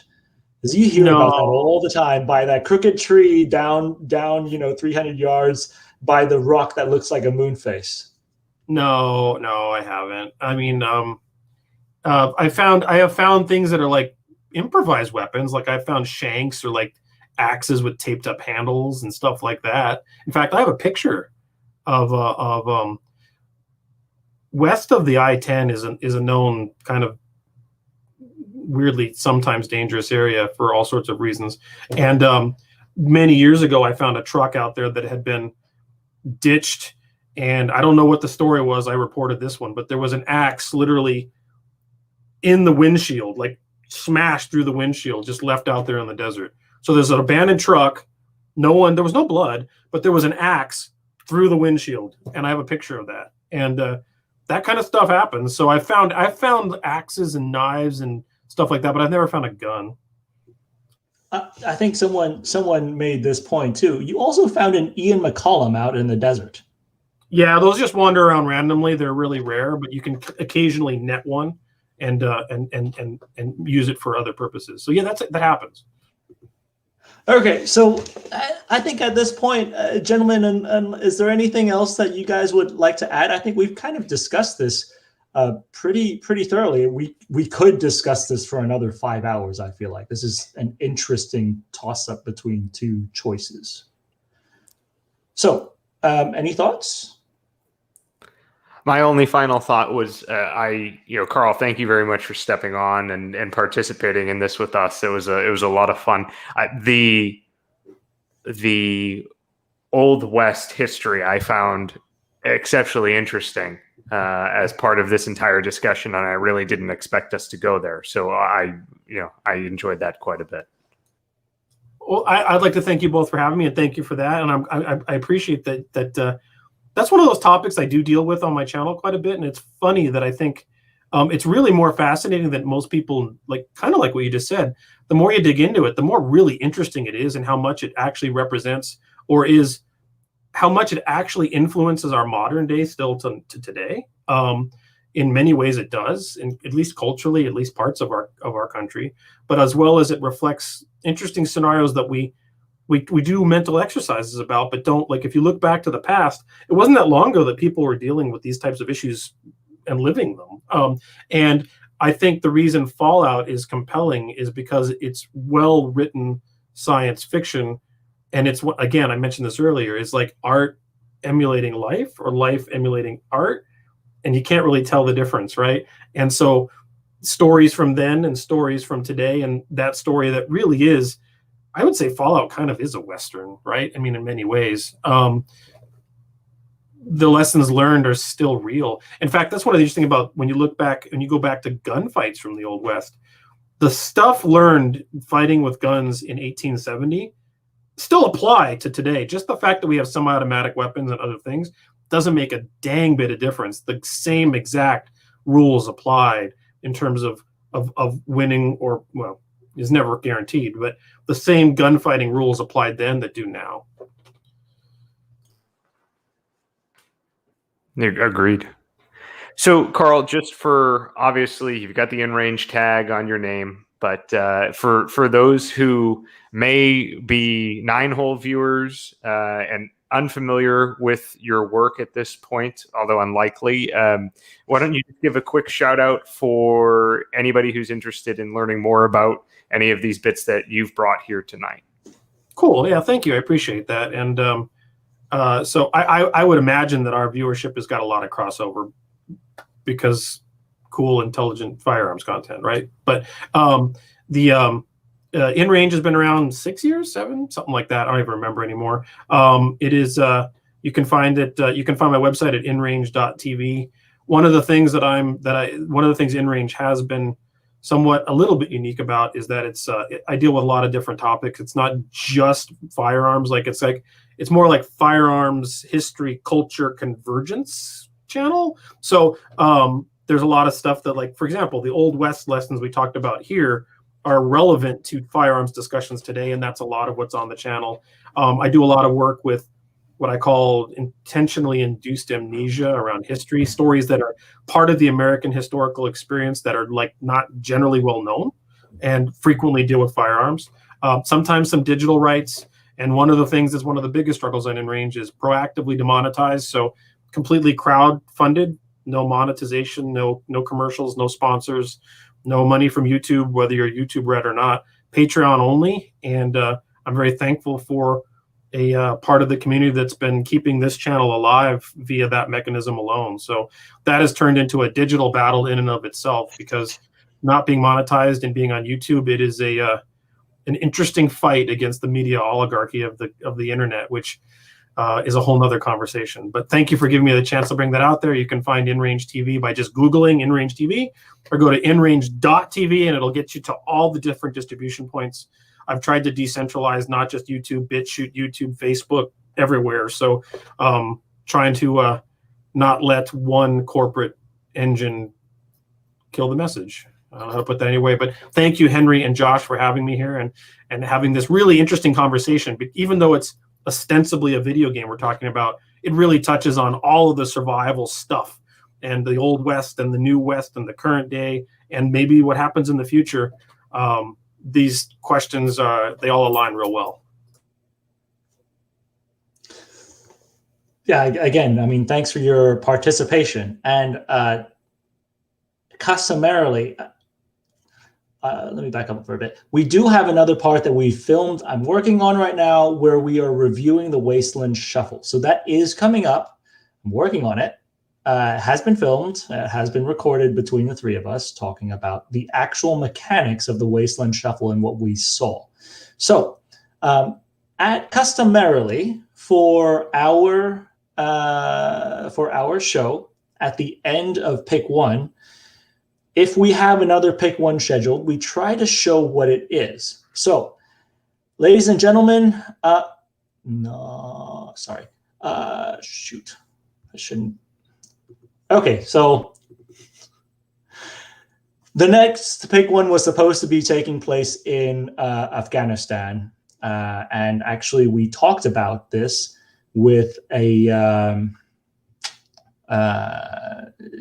think it was like 2-3 weeks ago, Josh, that we talked about this. It was going back even before that, Henry. It was a couple months back, and it was well prior to any of the events that have transpired over the last 2 weeks. Mm-hmm. So initially we were supposed to do an Afghanistan Escape from the Embassy 2.0, except this time with all U.S. weapons and U.S. items and everything. And started the conversation earlier, I'd say earlier this last month. Talked to some of our buddies in the SOCOM community who were interested in talking about what's going on. And if there were a hypothetical exfil of the embassy in a pick one scenario. Look, I mean, I'll just say it, what needs to be said here. Like, reality happened way too quick. Yeah, and regrettably, we have to push that one back because we talked to our friends over in special operations community, and obviously we don't want to jeopardize any current operations that are ongoing. And so we had another pick one that actually we had also been talking about on parallel with Marty Morgan. You guys know him from the previous pick one with Mike, aka Bloke on the Range, where we talked about the M16 versus the SLR in the Falklands. So this upcoming one, we'll be talking about a base defense scenario with the M16 series rifles versus the US M14 series rifles. So that should be happening in the next, month or two, if we could help it, Josh? Yep, somewhere in the next month if we can make it, The cool stars thing align. So the cool thing about this is Marty's dad is a Vietnam vet. He actually deployed to Vietnam during the Tet Offensive, right before the Tet Offensive, and it ended up responding to a base defense scenario. And he was issued one of these two weapons. And one of these two weapons shown here is actually a photograph of Marty's weapon. So there's going to be a lot of him recalling to what happened with his father, what happened on ground, and we're looking forward to seeing everybody in the next pick one scenario. Again, Sure. Go ahead. No, until then. Yep. Thank you guys all for tuning in. It's been a lot of fun. And as usual, we went way over. So take care, everyone. Have a great weekend. 716 is Steel 96, 4 Vic, 8 packs, Redcon 1, green to green. How copy, over? Steel 96, this is 716, roger, over. 1 6, Steel 91, 1 pack,